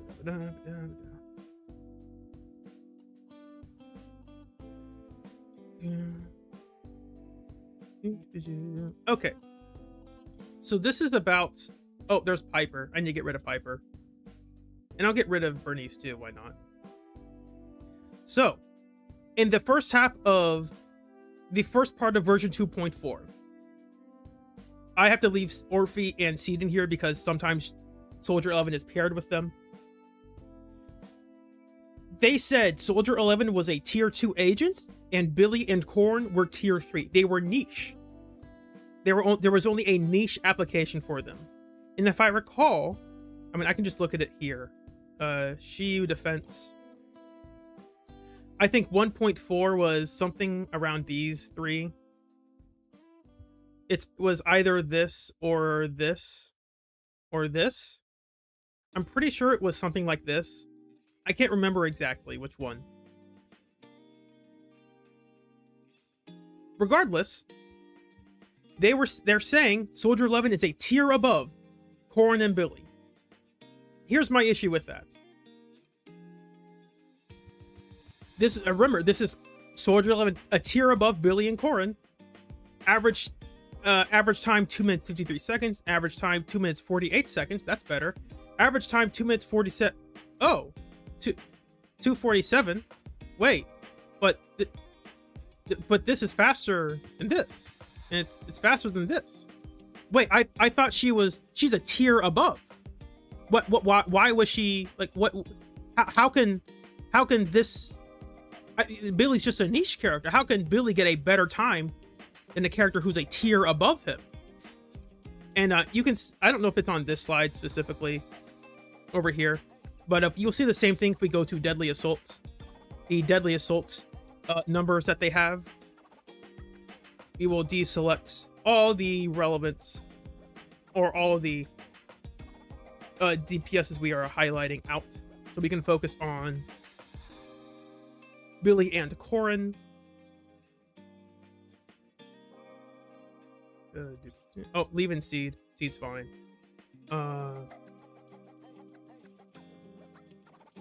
Who am I forgetting in this? I think I got them all. Okay. So obviously against marionettes, they're going to be better. So against the Thrall, again, Prydwen is supposed to be a meta tier list. And so the context of that is the enemies you are facing with the teams that you have should be the basis for the tier list. So here's the problem. The Thrall is weak to physical. That's in Corrin's favor. The Thrall is weak to physical. That's in Billy's favor. The Thrall is not weak to fire. And here are our Soldier 11's fire teams. Now, granted, this score is about the same. Like, again, why is... oh, this is a very interesting score. I like that a lot. And then for Miasmic Fiend, some people use Billy and Corrin. I wouldn't recommend it. This looks about right. Anyway, the point is, from the scores that I'm showing you right now and the times I'm seeing, there was not a reason to justify putting Soldier 11 a tier above those characters. Now there is. Now that's fine. Because she actually got buffed.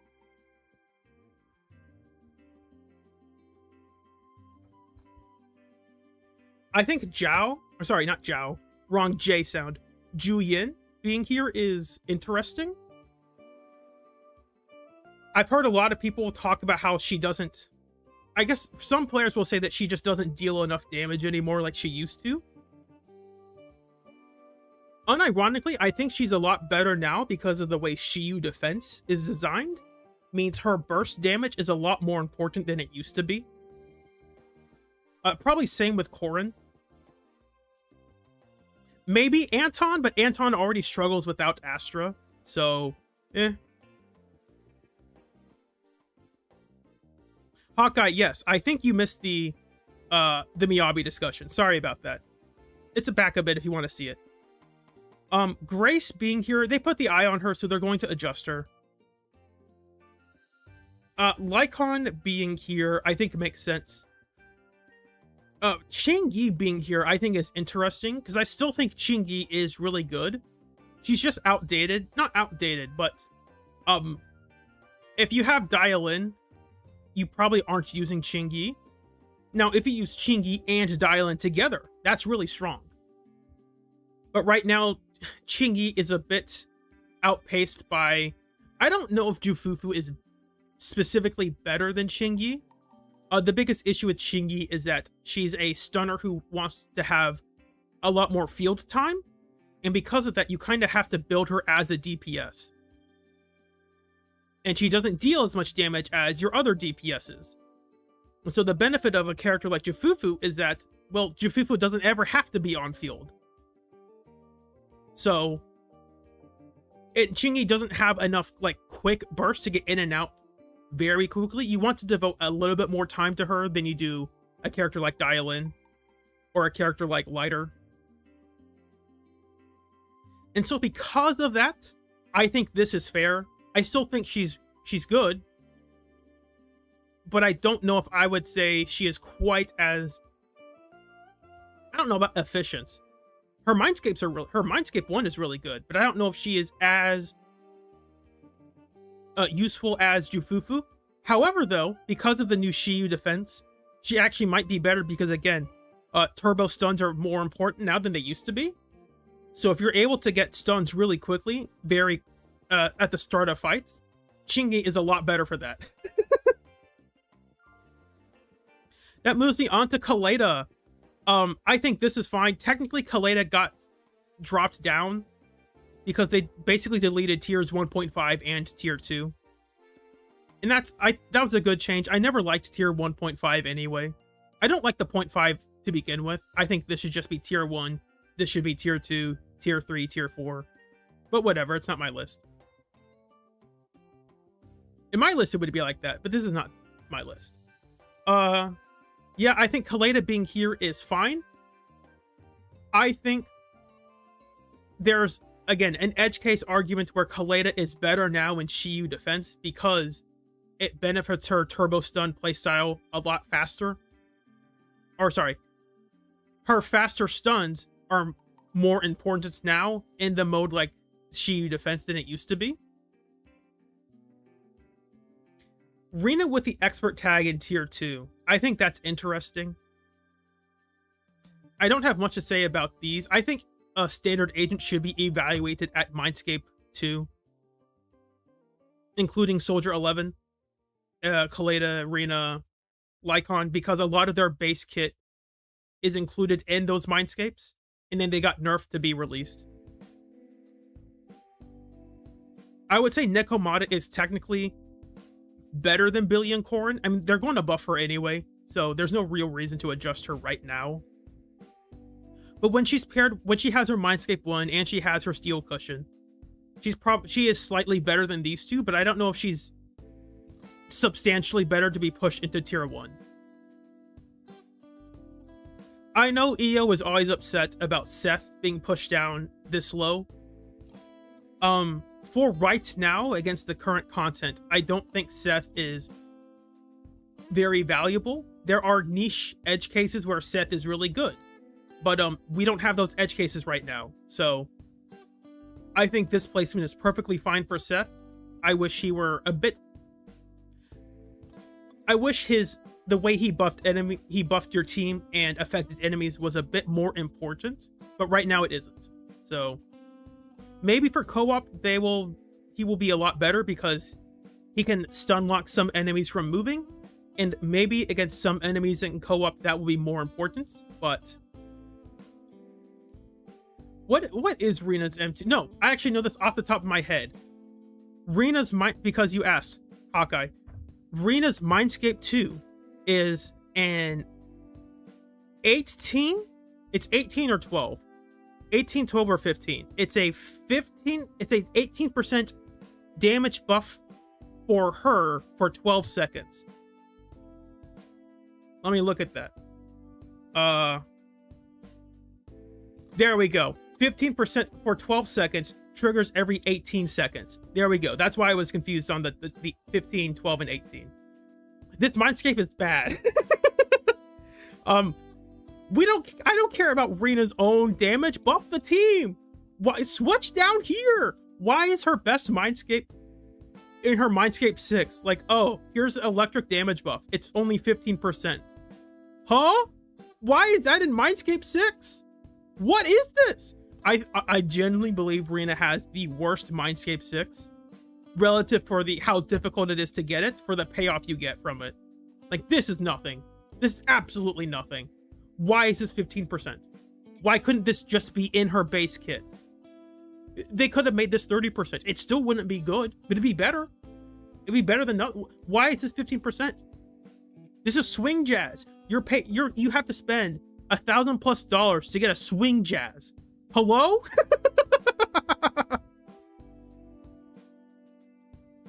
Swing 4-piece swing jazz gives you this buff already. Now, granted, it's not from your EX. It's only on chains and ultimates. But hello? Why is her Mindscape 6 a $1,000 swing jazz? It's so bad.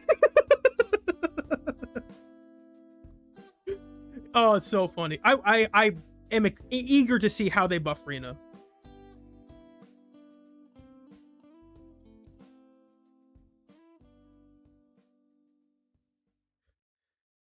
Arguably the best of the M1 standard S rank agents, so they made her M6 bad. That's debatable. That's I don't know how I feel about that. Funny enough, now that because we mentioned Rina, I will say there is a niche interaction that Rina has with Bernice. I'm gonna go to my go-to site to show this off.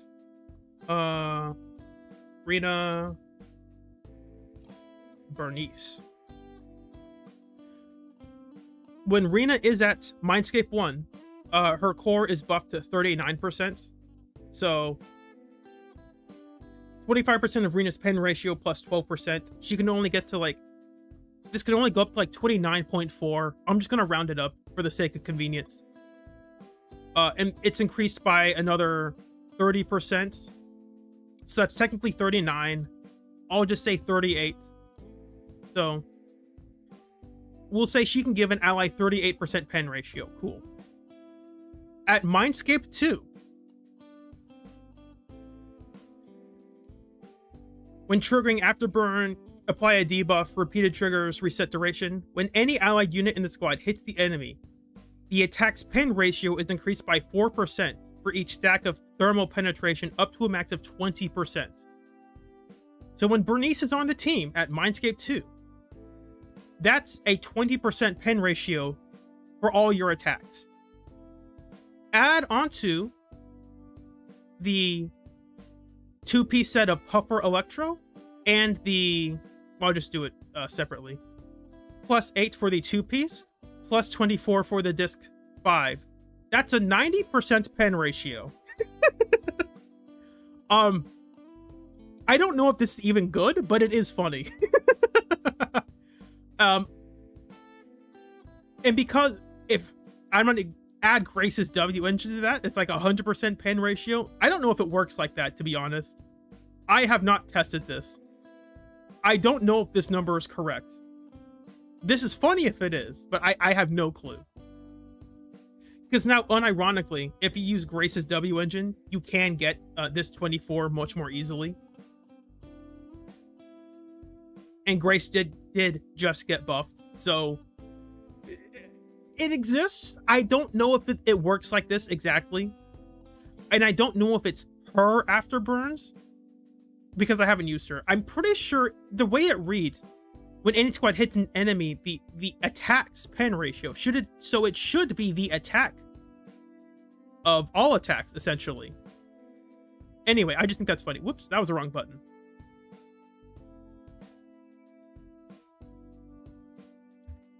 So yeah, this was my brief overview of Prydwen's tier list. I think it's pretty good for the most part. I will go through the changelog to see exactly what their justification for things. And we're just having a fun discussion, so why not? To prioritize the average player, yes, absolutely, you should. I don't like tier lists that are like, here's the best in slot perfect performance. I don't agree with those. I think that is a fun discussion, but it's not helpful for most players, because most players are not perfect players. It doesn't make sense to do that. To unfairly judge characters, we will take into account how well one can perform. We'll retain a focus on the casual player base. Yes, I think that is important, because the players who need a tier list are not perfect players. Like Leno, Yoji, R2, they don't need a tier list. They already play really well and they understand what's really good. The players who need a tier list are casual players who need help, who need a bit more guidance on how to improve their performance. But there will now be added consideration of skillful play as a factor in our evaluation. Thank you. Thank you, thank you, thank you. Here's a correction on drive disc. We altered the roles. After a lot of internal debate, we removed the secondary DPS column. Only 4 agents landed in the secondary DPS column, and recent agent releases made this more complicated to evaluate. That's fair. I agree with that fully. Is Seed a primary DPS or a secondary DPS? Or both? How about characters that run with her? Yeah, exactly. That's the issue with like a secondary DPS slot in a game like Zenless.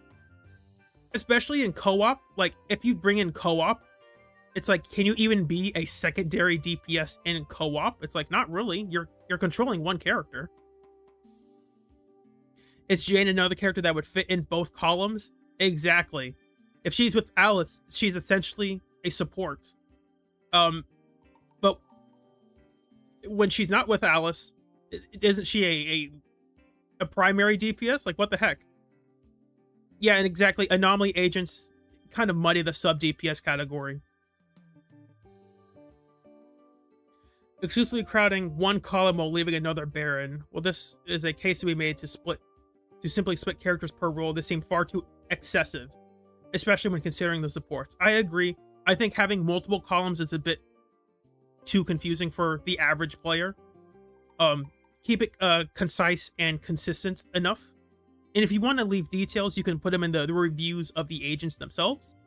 But for just a quick glance, I think it is fair to not have a ton of columns. And that's also why I don't think stunner agents should have their own column, because if we look at the drive discs that we're going to get, when an enemy on the field is stunned, increase the equipper's damage by 25%, but it also increases their anomaly proficiency. So we are going to have a stun agent that is designed for anomaly teams. So here's the problem with that. If we let, I'm not trying to harp on Iyo, but I just think it's funny. We're cool. I just think it's a funny example. He likes to have a separate stun list, but then if you do, the tier list over here would there are a lot of changes. Would have to like put the whichever one she is. I forgot. I don't know her name at the top of my head. Would have to put like an asterisk in her column that says, "Hey, here's where she is with anomaly teams." But if she's with a crit team, she's actually really bad, unlike all the other stunners that we currently have. And it's like, oh, so now we have to make say, no, she's not a crit stunner, she's an anomaly stunner. Like, do we have to make a new category for that? It's like, just put her in support. The people who look at this list will understand that, like, oh, she's supposed to be paired with anomaly agents.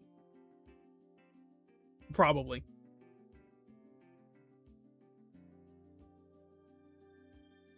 All tags with partner and expert have been removed. That's fine. And they give their reasons. Expert has been changed, so if you are not playing a character well, their replacement may go down one or multiple tiers. I think that's fair. They could have done it the other way, of have the character where they... I think their Wuthering Waves one shows it pretty well. Where... tier list. They have it like this, where they show the number of how far up they go down, up or down, based on how well you are playing them, or if you have specific I'll just say mindscapes for the Zenless crowd, specific mindscapes. I think this also works.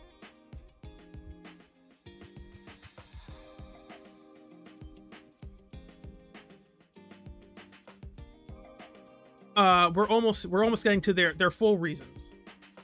Note the order of the characters in the row do not reflect strength or higher performance. Perfectly fine. Shunguang, the Void Hunter title is well deserved. She's strong. Her rod numbers are absurdly high. She's able to demolish any encounter. Her invulnerability, they should say. Her invulnerability. Then they're talking about their debuff. Combined with her high miasma purification valued on Hone Edge, allows her to brute force through enemy mechanics, and she isn't particularly hard to pick up. Exactly. It's difficult to overstate how universally good this character is, regardless of shill. Fully agree. Fully agree. Jiao 0.5. Despite being free, she is surprisingly strong. I think, honestly, Jiao's biggest weakness is not having an ideal disc 4. Like, you can put her on Astral Voice. You could put her on Swing Jazz. You could put her on... is it Proto-Punk? I'm pretty sure it's Proto-Punk. I forgot which punks we're talking about. Proto-Punk. See, I knew it. But, like, they're not fantastic. Yeah, it's the worst thing about Jiao is that she's a defense agent. Until we get an actual really good 4-piece for defense agents, they are going to be relatively weaker than supports.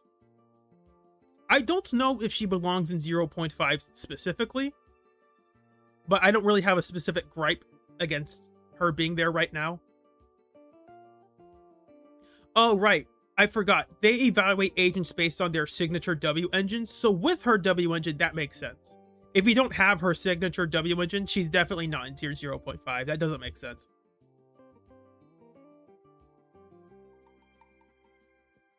So if she's going to be a mainstay in Shunguang teams, shouldn't she have the partner tag for Shunguang? Whatever. And this is my issue with like evaluating best in slot teams. Because right now, they're saying she's tier 0.5 regardless of what team she's in. It's like, that's just not... Maybe not regardless of what team she's in, but like... The average person looking at this list might think that she is tier 0.5 with Evelyn. And it's like, no, don't do that. That's not a good idea. Don't do that. I mean, it's a fine... It's not going to be a bad idea. But she's not tier 0.5 with Evelyn. Mario Blogger, well, what if you had Caesar's W engine? Caesar's W is pretty good on Jiao. That is true. Caesar's W engine is generic buffs or defenders. Let me read it, what Jiao's does again. The specifics behind Jiao's, I should say. Tusk of Fury is increase the shield value. This doesn't matter. The impact doesn't matter, but it does buff the team's damage and days. That's something. Hers only one. Okay, when she activates an Ether Veil, it increases your team's crit damage. But even if you don't have that, you're increasing the team's attack and max HP by 10%. That's pretty good. Like, regardless of what character you have this on, this right here is a pretty decent buff for most defenders, I would say. Like, you could put this on Ben if you're playing a team with Ben. Putting this on Ben, it's like, hey, it's not a lot, but 10% attack is 10% attack. What can I say? That's if you have 3,000 attack, that's like half of a Lucy. I don't know if it's that good, but it's okay. Like, it's not bad. It's better than nothing. Granted, you have to pull for this, so I don't know if I could justify the cost of pulling for this for Ben of all agents.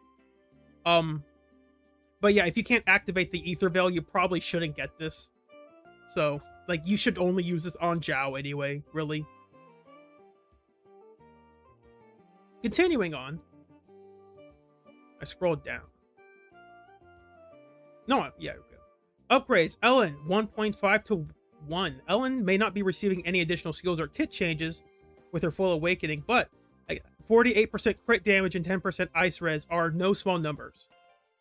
And they removed tier 1.5 anyway, and it makes sense to put her in that tier with the rest of those agents. I think even without her full awakening, she gets there. I think, like,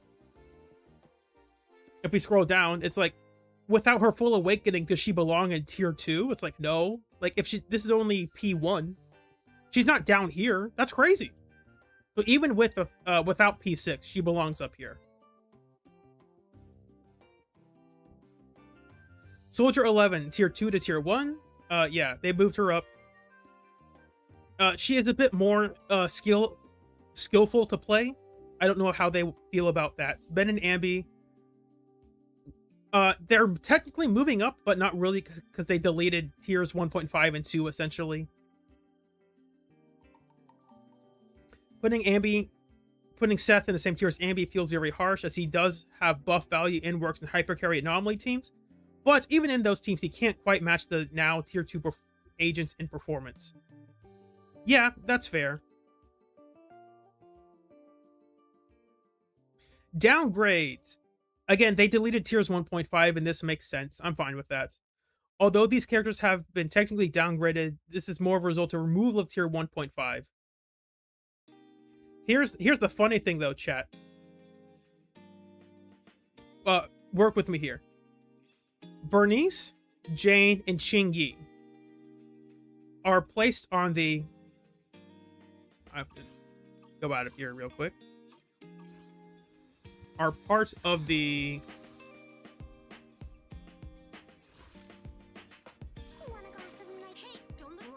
where's the actual... There we go. Bernice, Jane, and Xingyi are part of the agents they are giving away for free. Caesar is not. That means the devs understand correctly that Caesar is too good to give away for free. That's definitely not the case. It's more so they just released Jiao, who was arguably just better than Caesar, depending on the context of where you're using her. I think Caesar is better than Jiao in the tower, because you die in like 3 hits in the tower. But most players, this is not based on the tower, so I think that's perfectly fine.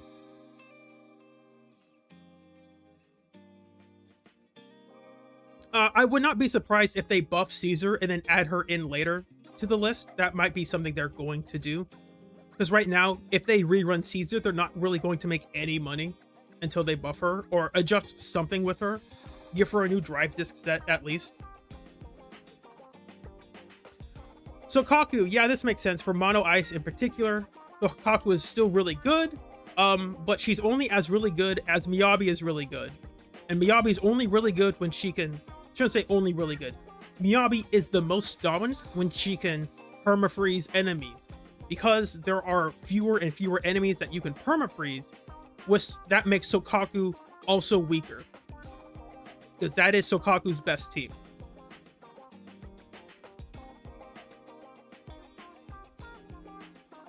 Again, Miyabi's still really good, but I don't know if... I mean, they get to Miyabi here, right? Okay, well, we'll talk about Miyabi later. Yanagi, tier 0.5 to tier 1. I think this is fair. Right now, we don't have a lot of content where Yanagi is the strongest. She's still really good, but she's not as dominant as she used to be. Her levity disorder and general team flexibility held up her scores, but this is often a result of her being held up by her partner rather than being a significant value add. I agree. She's still a really good support. She's still a really good DPS. But she's obviously made better with characters like Vivian or Bernice or like a support for even Alice.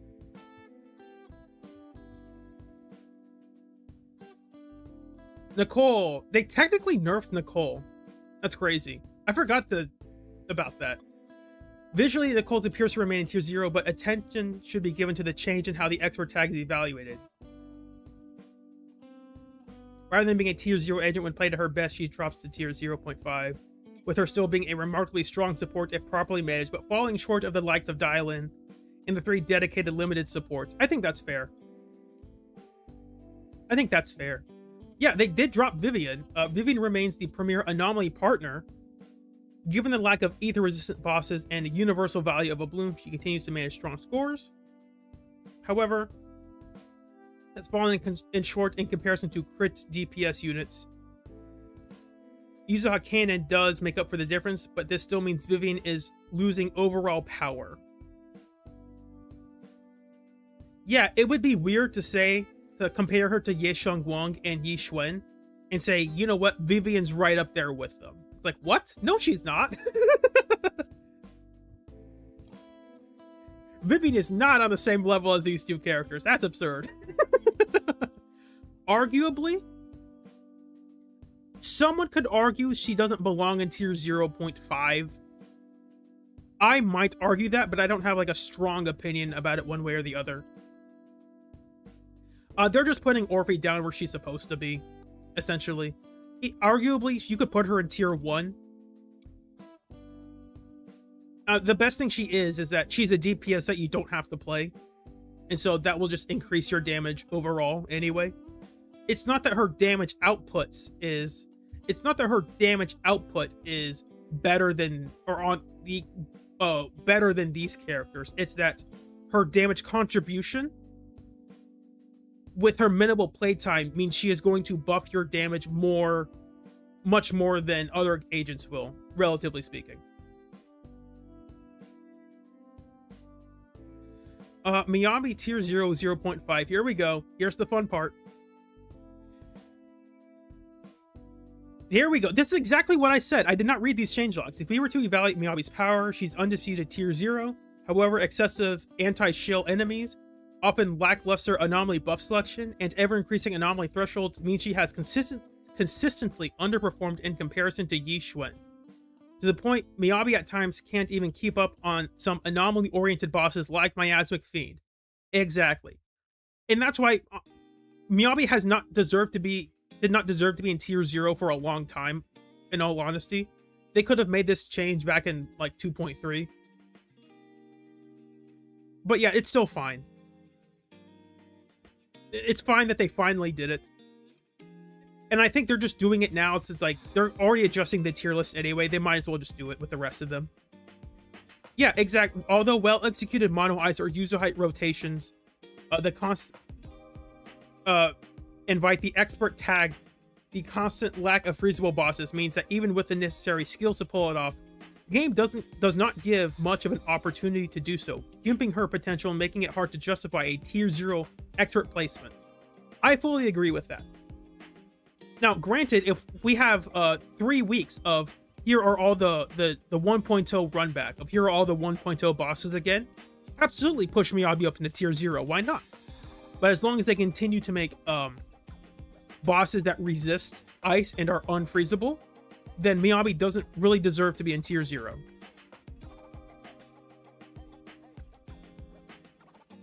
They're tagging, this is just, hey, we're tagging Yi Xuan because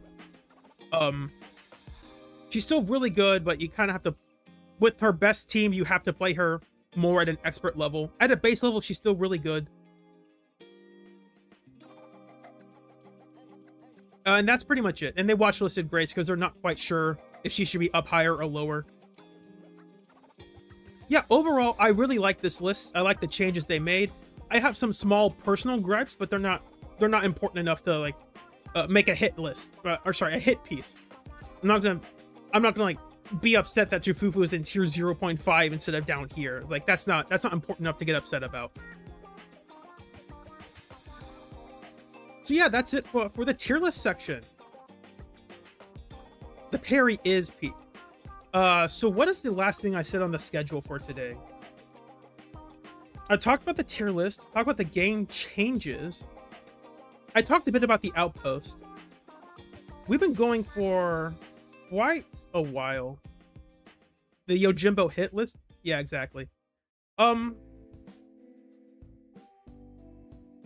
me stop this recording here. We're still going, but just stop the recording. I might do some gameplay. I actually might need to check if I got message on Discord. Soul and I were talking about meeting up sometime, and I don't know if I completely ignored him. I don't think I have. But if he's streaming and then I am unaware of it right now. Just a second.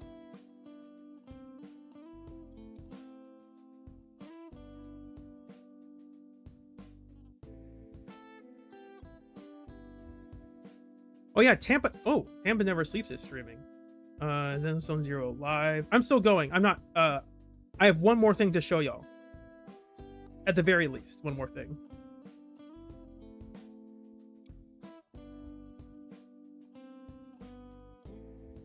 Okay, no, I'm good. I'm all caught up. Anyway, let me get back OBS so I can see Oh, Iyo, how's it going? I don't think Tampa Never Sleeps streams Triple Z. But I always watch their MVC3 tournaments because those are really fun. Iyo, while you're here, stick around. I might invite you into the call if you're free, because I think it'd be funny to show this with you in chat.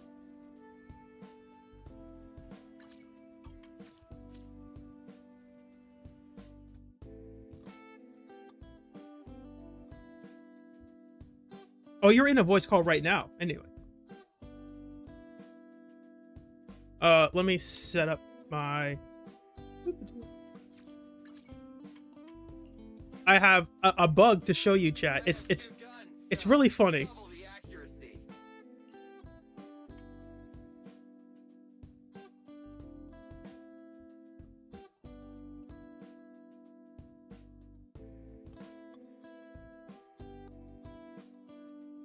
Oops. Closed out of the game. There we go. I might have a couple. I might show off like some of the Shiyu stuff I was talking about at the end after this. This is about all I had specifically for stream.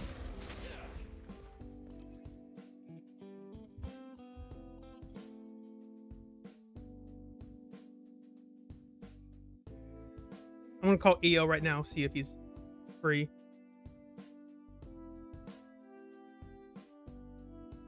Yo. Hello. Do I need to adjust your volume? I haven't done this before on my end with Discord. I hope not. I don't know, but I also talk low, so depends. No, it's fine. Chat, if he's too low, let me know. I'll try to adjust it. And I can... Oh, I have the reactive thing I haven't tried out before. There's a way to do this so you can see when Iyo talks. Hold on. Are you talking about the Fuji thing? Something like that, yeah. Let's see if I got this right.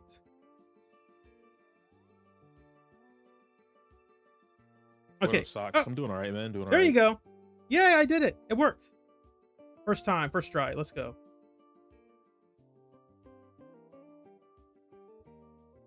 Okay. So, are you watching the stream? Can you see what's happening? Yes. Okay, so I'm not... What I was going to ask you, do you know how to play Billy? But I already know that answer. Are you aware of the bug with Billy right now? No, what bug? It's not a big bug. You know, this is all pretty normal Billy stuff. If you're watching right now, but if you do something funny like this... Whoops, that was the wrong thing. I mean, it's a funny little thing. As a Billy player, you always wonder how these bugs happen in the first place.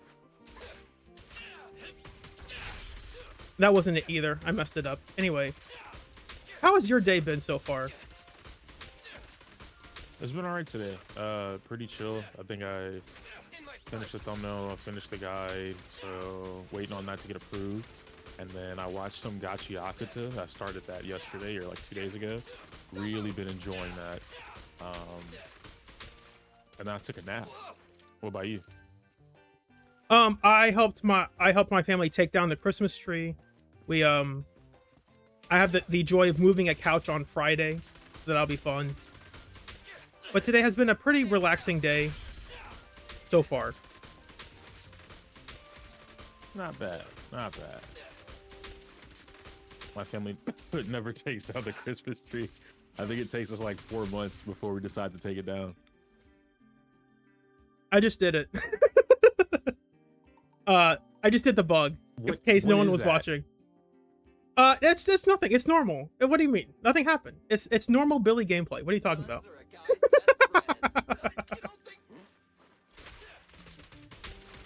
Do it again. Do what again? It's just normal gameplay. What are you talking about? Oh, yeah. Do the normal. It's just normal. Again. Nothing happened. What are you talking about?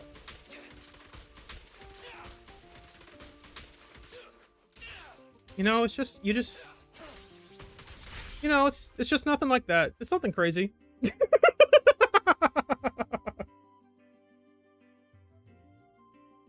Don't ask me how this bug has happened just now. I don't, for some reason, we just discovered it like today.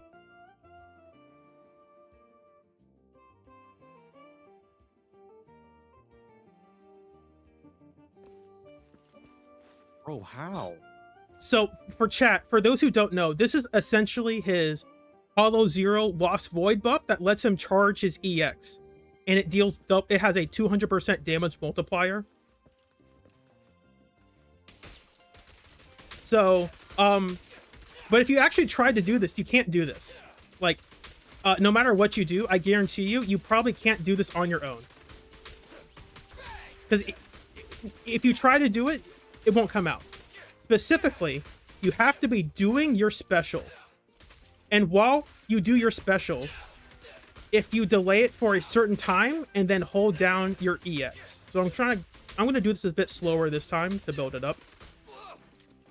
While you are doing your specials, if you gain the energy to use your EX, you wait about 15 to 20 frames, and then you hold down EX. That lets you do your charged EX that you shouldn't be allowed to do. Does it still have the same multiplier as the Lost Void gear? Yes. Maybe. I forgot exactly. Hold on 1 second. I'll be right back.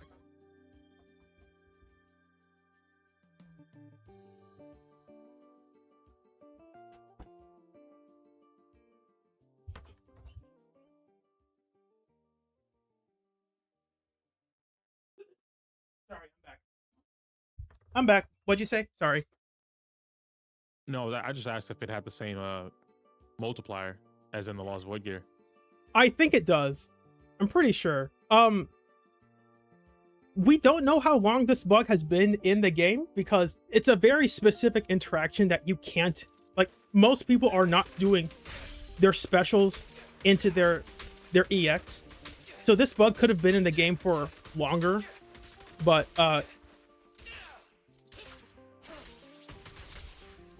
we just don't know. It's a very specific interaction. There's not a real use case for it outside of stun, because you have to be like fishing for your special and hope you don't get hit during it.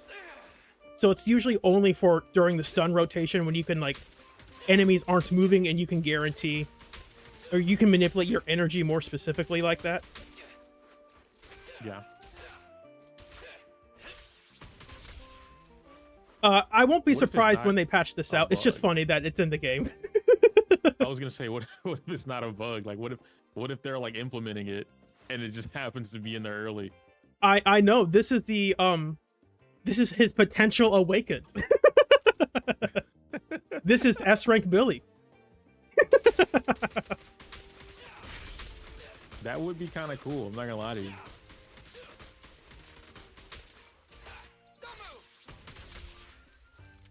Once you get the timing for it, you can do it more consistently.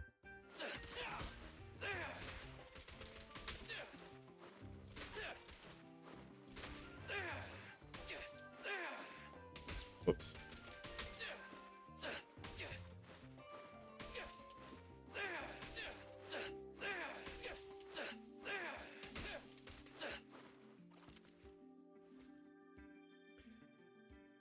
So yeah, this bug might be patched in like 3 days or something. I have no clue. Did you guys report it?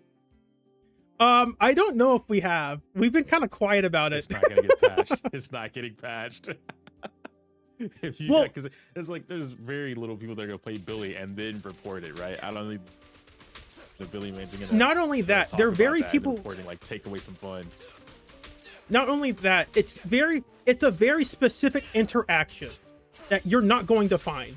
Like, out of all the months of, assuming this is not brand new, if this came out in like version 2.4 or something, it makes a lot of sense that no one found it, because no one is sitting around doing this, because it's suboptimal. Like, what are you doing? You're never doing fishing for your special. Why would you ever use Billy's special except to cancel your crouching animation or rolling shots? I mean, that's what it's best used for. Like this.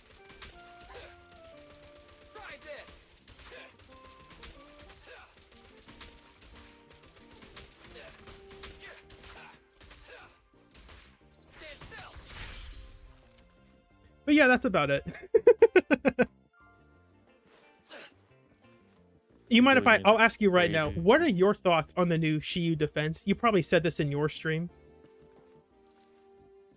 I'm literally in the middle of typing a tweet right now responding to a guy who doesn't like it. I actually Got think you. this new Shiyu is the best form of in-game that they've done in a while. Okay. My gripe with the mode is that because it heavily rewards damage earlier in the fight than damage later in the fight, it also incentivizes quote suboptimal gameplay, because before it was you build up resource to the stun and then unload it all. But because you have a timer attached to it, sometimes it's just better to unleash all of your resources before the stun because you can't get the stun in time. You know, I didn't really think about it that way. That's actually a really good point, though. But I didn't. And so I guess the way I the was timer thinking is about it was like more like it's a 5 times multiplier at 60 seconds, and then it drops to 4.2 at 75 seconds. Or between 60 to 75, it's a 4.2 multiplier.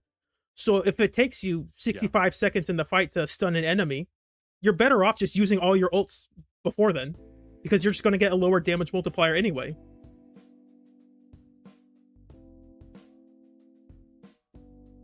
Or something like that. I don't know. I don't think it's bad. I just don't think it's maybe you're good right. in a different way. It's different, and I'm fine with that, but I don't know if it's better than what we've had before. It's really good for a character like Hugo and Kaleda, because Kaleda's issue is that she stuns too fast. But now that actually might be in her benefit, because you have to unload all your resources anyway.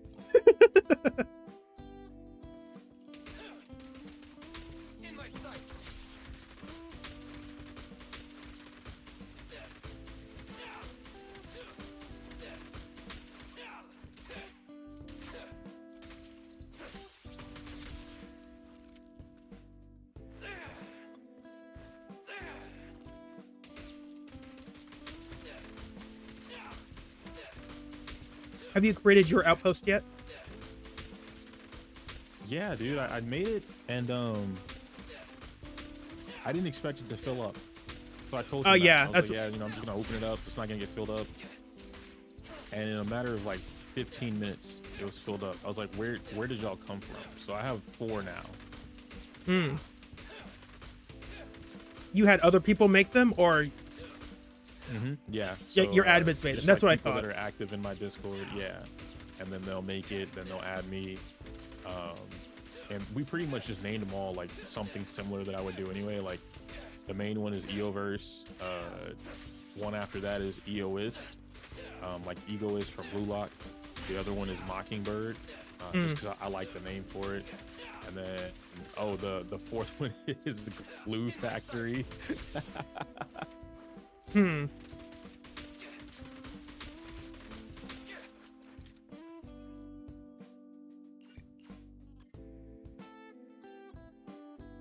What are your thoughts on the... I guess we talked about this a long time ago. We theorized that they could make Shiyu defense quite arguably easier for players. Would you say this Shiyu is easier for players or harder, or about the same? I think this Shiyu is... It's not even technically. I think this Shiyu is easier for players, but what I think is kind of like the block here is players are already so used to the old Shiyu, and like they how do I put it, majority of what we'll consider the average player has admitted to themselves that they play for the polychrome. So they're not really playing to learn or like, you know, like do anything in-game related, because they don't even look at in-game as a challenge. They just want the polychrome. But the way that this new Shiyu is set up is it rewards you for learning. And you know, there's a bunch of little things in there that kind of cater towards what they're trying to get you to do. And in a way, it's the game trying to guide players who weren't used to, I guess, like a proper in-game. Now it's trying to help them learn how to manage in-game a lot better. So I think in the long run, this helps players. You know, the point system is really easy. Each floor where is, I think it's 5 minutes per floor, right? Yeah, 5 minutes per floor. That's not shared anymore. So is the previous Shiyu defense, it was shared. So you needed to get 230 on one side at a maximum, and then 230 on the other side. Anything over that, and you weren't getting an S rank. But now you have all of this time for each floor. So it's like all you have to do is focus on the fight. You know, mob clearing is going to be super beneficial. Resource building is going to be important to learn. So you get like your stun windows, your combos, your damage. Like this gives them a lot more breathing room without the time pressure to really learn how to play the game or play the team or fight that boss, whatever. So I think if more players just more open-minded to the change, they'll eventually realize like this is a way better system for both types of players. My gripe has been it's not very obvious, at least when you first started, that you can't share gear. Because you can share gear in Deadly Assault, but you can't here. I mean, you obviously couldn't before, but the way the UI was set up, it was very obvious that you couldn't share equipment. Yeah. And so I'm pretty sure there's some people that will go to build their characters, and then they'll be like, "Oh, what I did the run, but why is my score lower? It's not showing my other team." And it's because, oh, you shared at this one piece, so now we're deleting the score. I thought I tricked the system last night because I knew that you couldn't share gear, but if you go into the character select anyway, and you start swapping around gear, it'll let you change the gear. But as soon as it will let you change it. Fight, that's when you get that pop up. Yeah, it's only after you beat the fight that it tells you, basically. So right now, it's like delete the other one. If you're watching my stream right now, I'm at like 30 seconds into the fight, and I have my Ellen ult ready.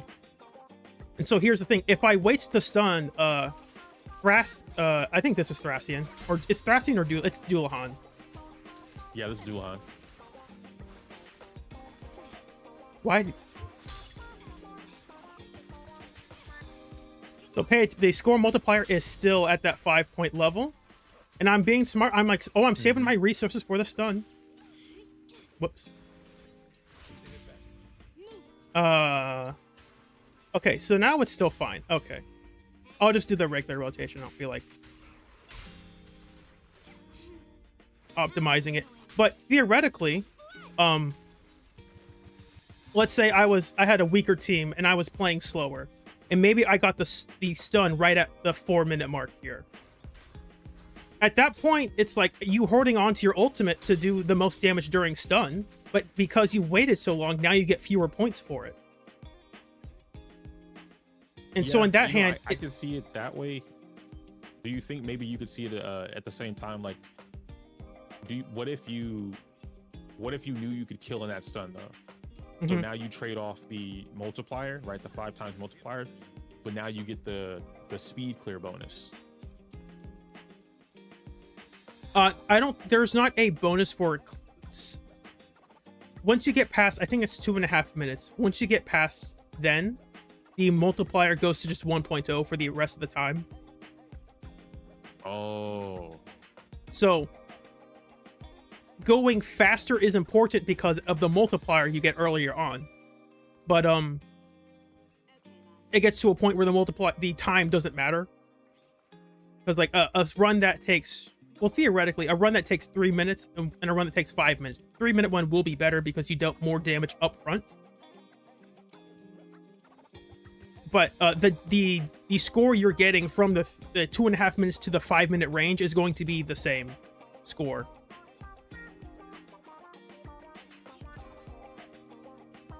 So if I sat around and waited doing nothing for 2 minutes and then I started attacking the enemy to kill it at the 5-minute mark, my score would be the exact same as if I went from 2.5 minutes to 3 minutes doing all my damage.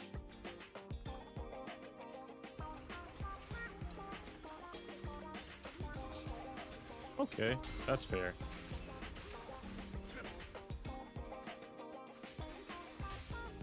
Dang, I guess it really would come back down to like going for that. You said it's between 60 and 75 is before the 4.2 shows up, or is it after 60?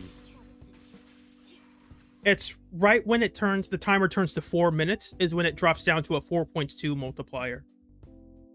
And then right when it turns to I think that's 345 is when it turns into like 3.8 or something. I'm not looking at it right now, but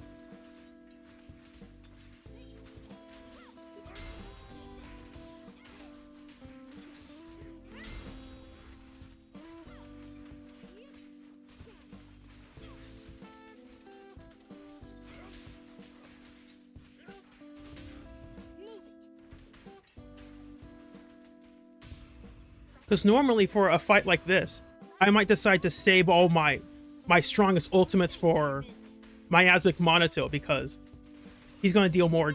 He's going to be harder to stun, and it's going to take more time. Yeah. But it's like, no, there's no point to saving my ultimate for him because by the time I can use it, I'm going to get a lower multiplier anyway.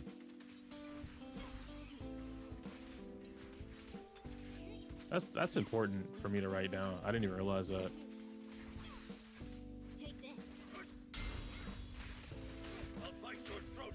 It's it goes down to 3.5.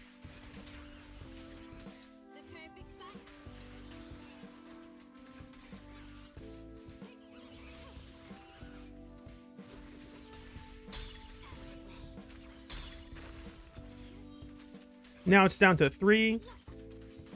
And let's say, oh, I'm saving my EXs for the stun. It's like, well, here's the problem. Because the timer went to the next score bracket, I'm playing this up. My game froze here for a second. Because it's taking me over the... It's hard to play and talk at the same time. No, I get you. I do that all the time.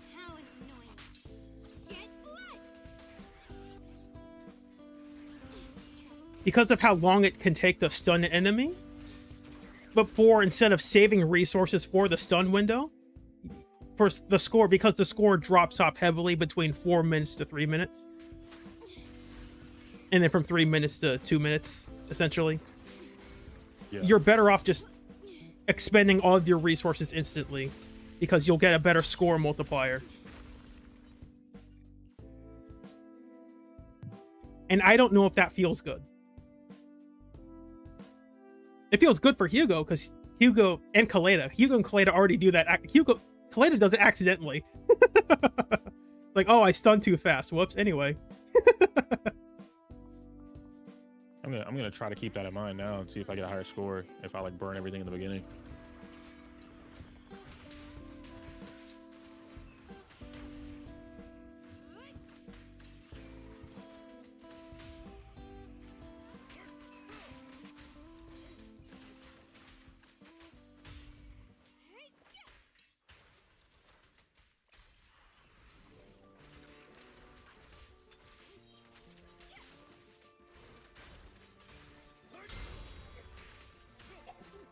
Oh yeah, no, you're right. Oh, I'm already at 12K. Okay.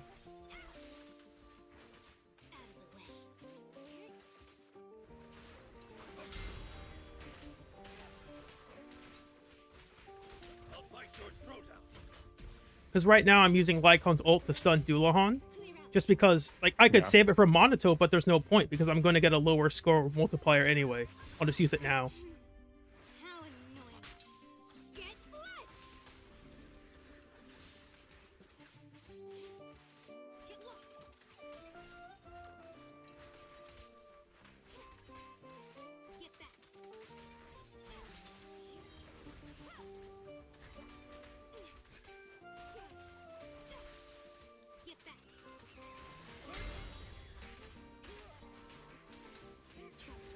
And I'm just going to use Astra's ult right now because, like, should I wait for stun? Sure, but I'll get a lower score multiplier. So I'm just going to do my chain attacks now.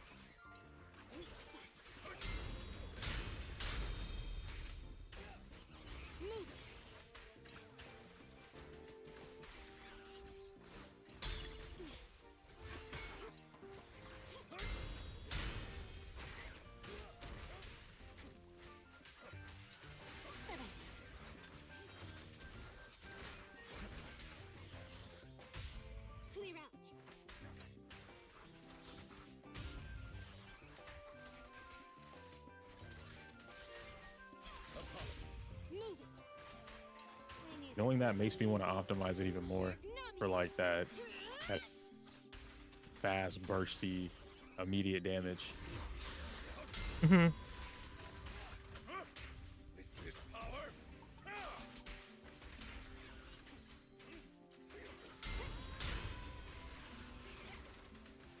Take a break.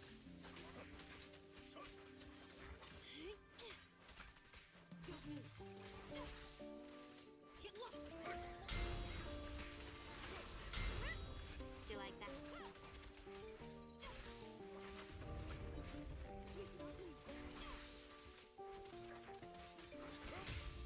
Clear out. Let the melody move you. Good riddance.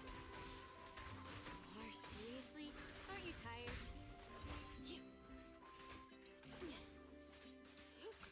Get back. Try to save it. But I know.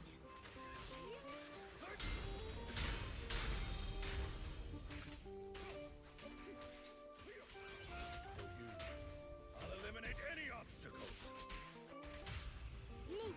Her upgrade is chat asks. Her upgrade is 2. Let our soul resonate. The perfect fight. Thank you for your patience.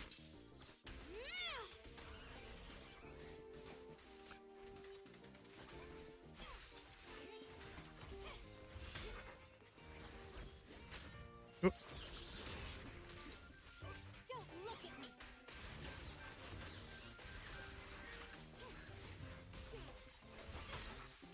Take this. He stun locked me. That's unfair. Well, Ellen just died. That's fine.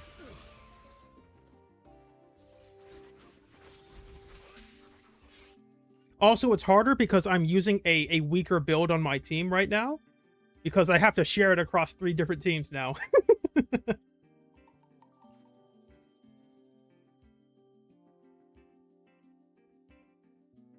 about him? Yeah, probably. Oh, cheese stick for you.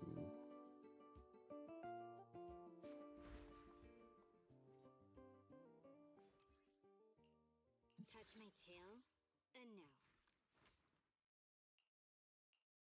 Because if I want to play Billy in Shiyu, it's like, well, I have a really good Billy build, and I have a couple other builds that work, but I can't share those discs with my other crit DPSs. So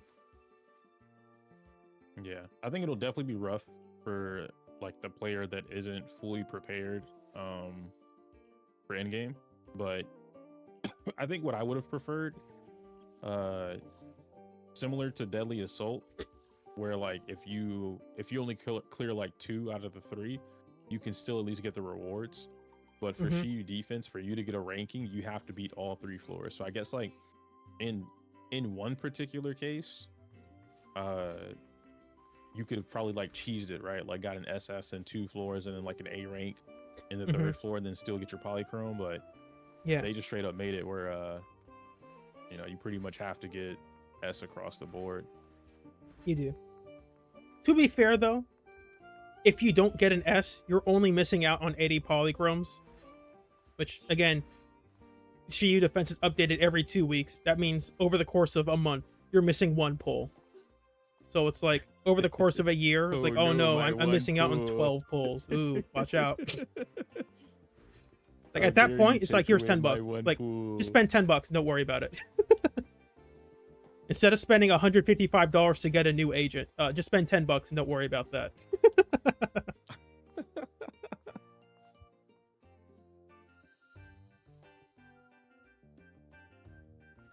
Switch out.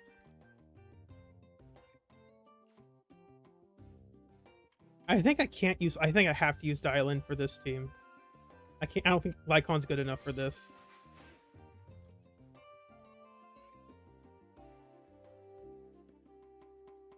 How do you feel like Dial In? It's so crazy, like her performance just skyrocketing the way that it did. I think dial-in is how do I phrase this?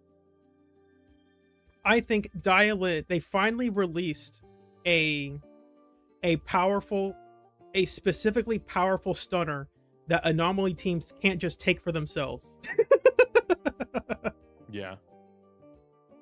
Because that was the biggest issue with Trigger, is that Trigger was sometimes just better in anomaly teams because it gave them a buff they didn't have access to before. And you barely have to play Trigger anyway, so. And her additional doesn't really matter. But now, how they buffed, or how they built Dial-In, you can still choose to use her in anomaly teams. She's just not going to be as powerful in them. I think she's a bit overtuned, but I don't think she is, how do I phrase this? She is fantastic, but I don't think she is as good as people are saying she is. Really? Why? The way I phrase it, if you were struggling to beat fights with I'll just use Yishuan, why not? If you were struggling to beat fights and if you had Jufufu and Yishuan and you were struggling to clear content, Dial-In doesn't really change that. Like, you already have to be pretty good to use Dial-In effectively. Yeah. So it's like, is Dial-In fantastic? Absolutely. But she's not going to save your account. You're not going to go from a DA score of 15,000 to 40,000. That's not happening.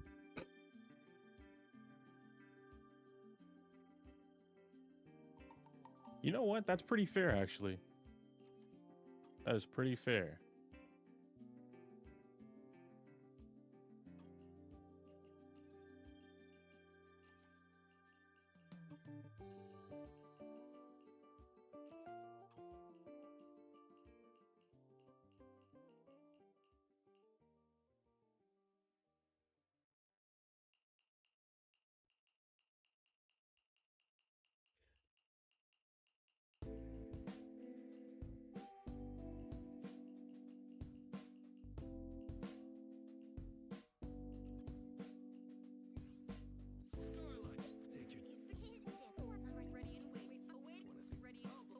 But you can go from 15K to 25K. You know what? That's valid true. too.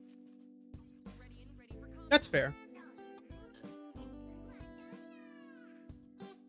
And that's like the base damage score. Not that, I guess it would include performance points, but most performance points are guaranteed 5K anyway.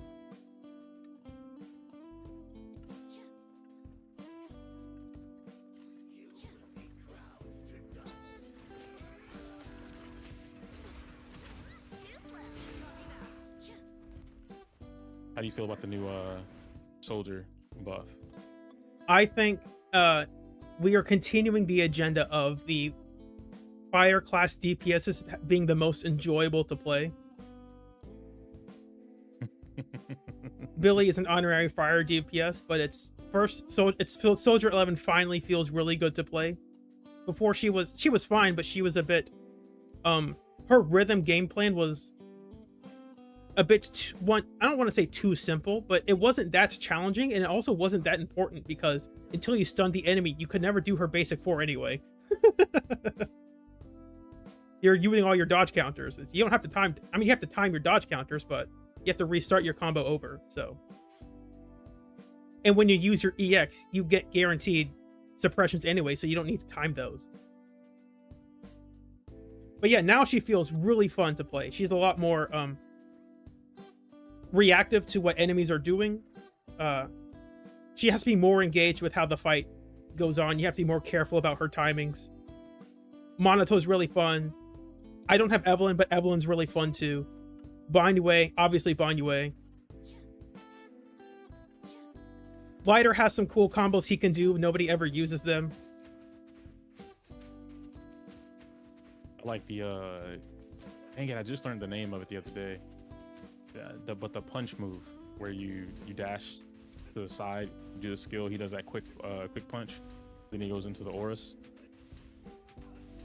I don't know that move you're talking about specifically, but there's a part of Lighter's kit that is currently unused by most players, so he's still fun to use, but you can tell he was designed to be an attacker, and then they changed him to be a stunner.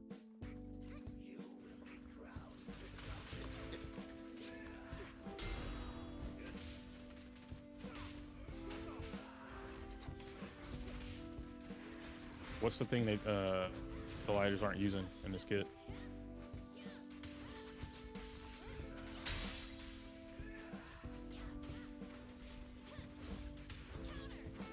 It says, when you hold your basic to the side,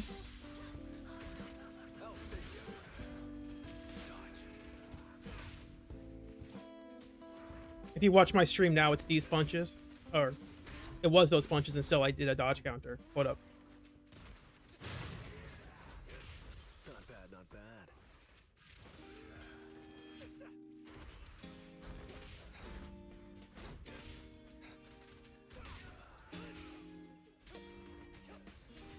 And it's these punches. Oh, that little, like that Captain Falcon punch in a way. Yeah. The Falcon knee, that's what you mean. He can repeat his basic 4 if you hold a direction. No one ever uses that though, so it doesn't matter. Oh yeah, I totally forgot. Soldier 11 now has an actual parry. Like, it's a parry she has to time. Like, she can't just hold a button and become invincible. Like, I mean, she can, but it's really bad for her performance.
undefeated champion!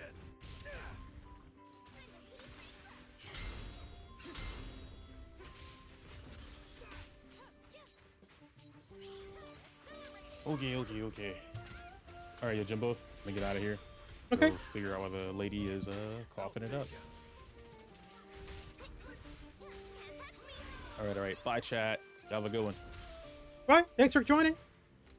No problema. Target acquired. Peace. Fighters ready.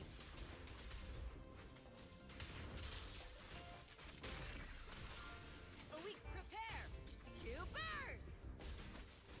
Ha! This party is just getting started. Just the strike. Ignite.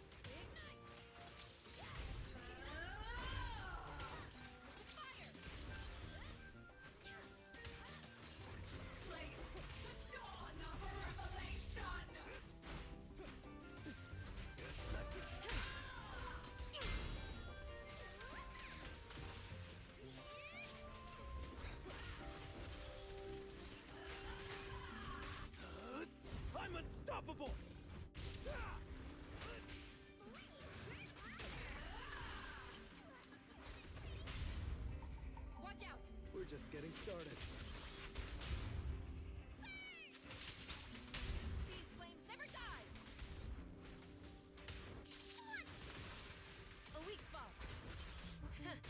Open fire.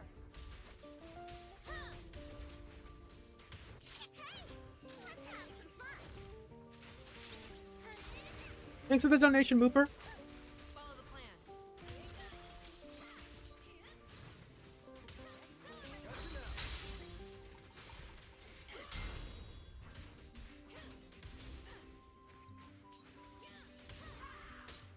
Oh, my Soldier 11 died.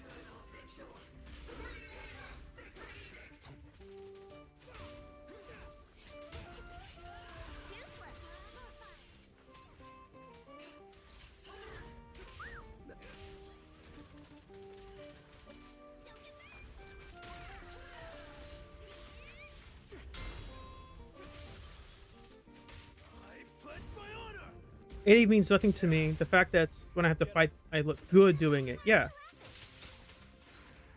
See, we did it. Soldier 11 doesn't need to be alive to do this. Oh, man. I was hoping to be able to do these fights a bit better. I don't think I can get... Maybe if I pushed really hard, I can get 25k. But right now, it's not looking so good. Granted, I was just doing this live on stream, and it's harder to do things on stream. You're under, like, a time. You feel the pressure of the chat. Let me get a heart to that. Thank you so much, Mooper. That means a lot.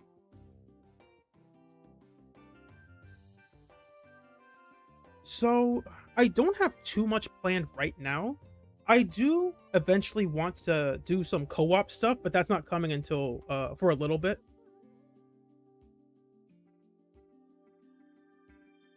Well, yeah, it's hard to try to entertain the chat and trying to focus on like doing well.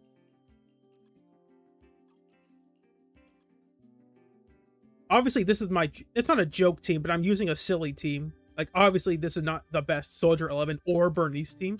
I just thought it'd be funny.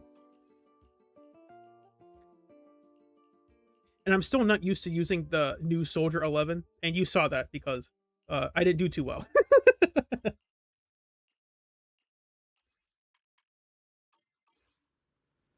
But yeah, chat, that's about all I have. I'm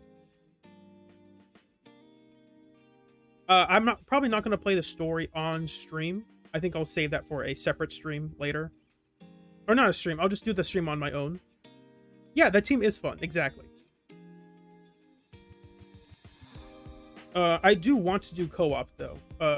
I think having a day of just playing co-op would be fun. Probably not the day of, because that's going to be the time when everyone else is doing it.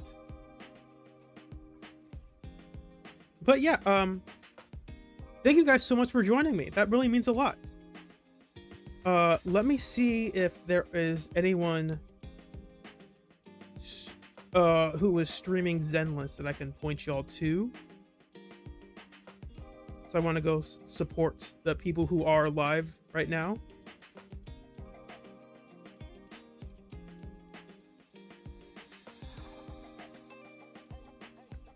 Okay, I found one. Chat. I want you to go say hi to this person. Let me make sure this link actually goes to them. Hold on.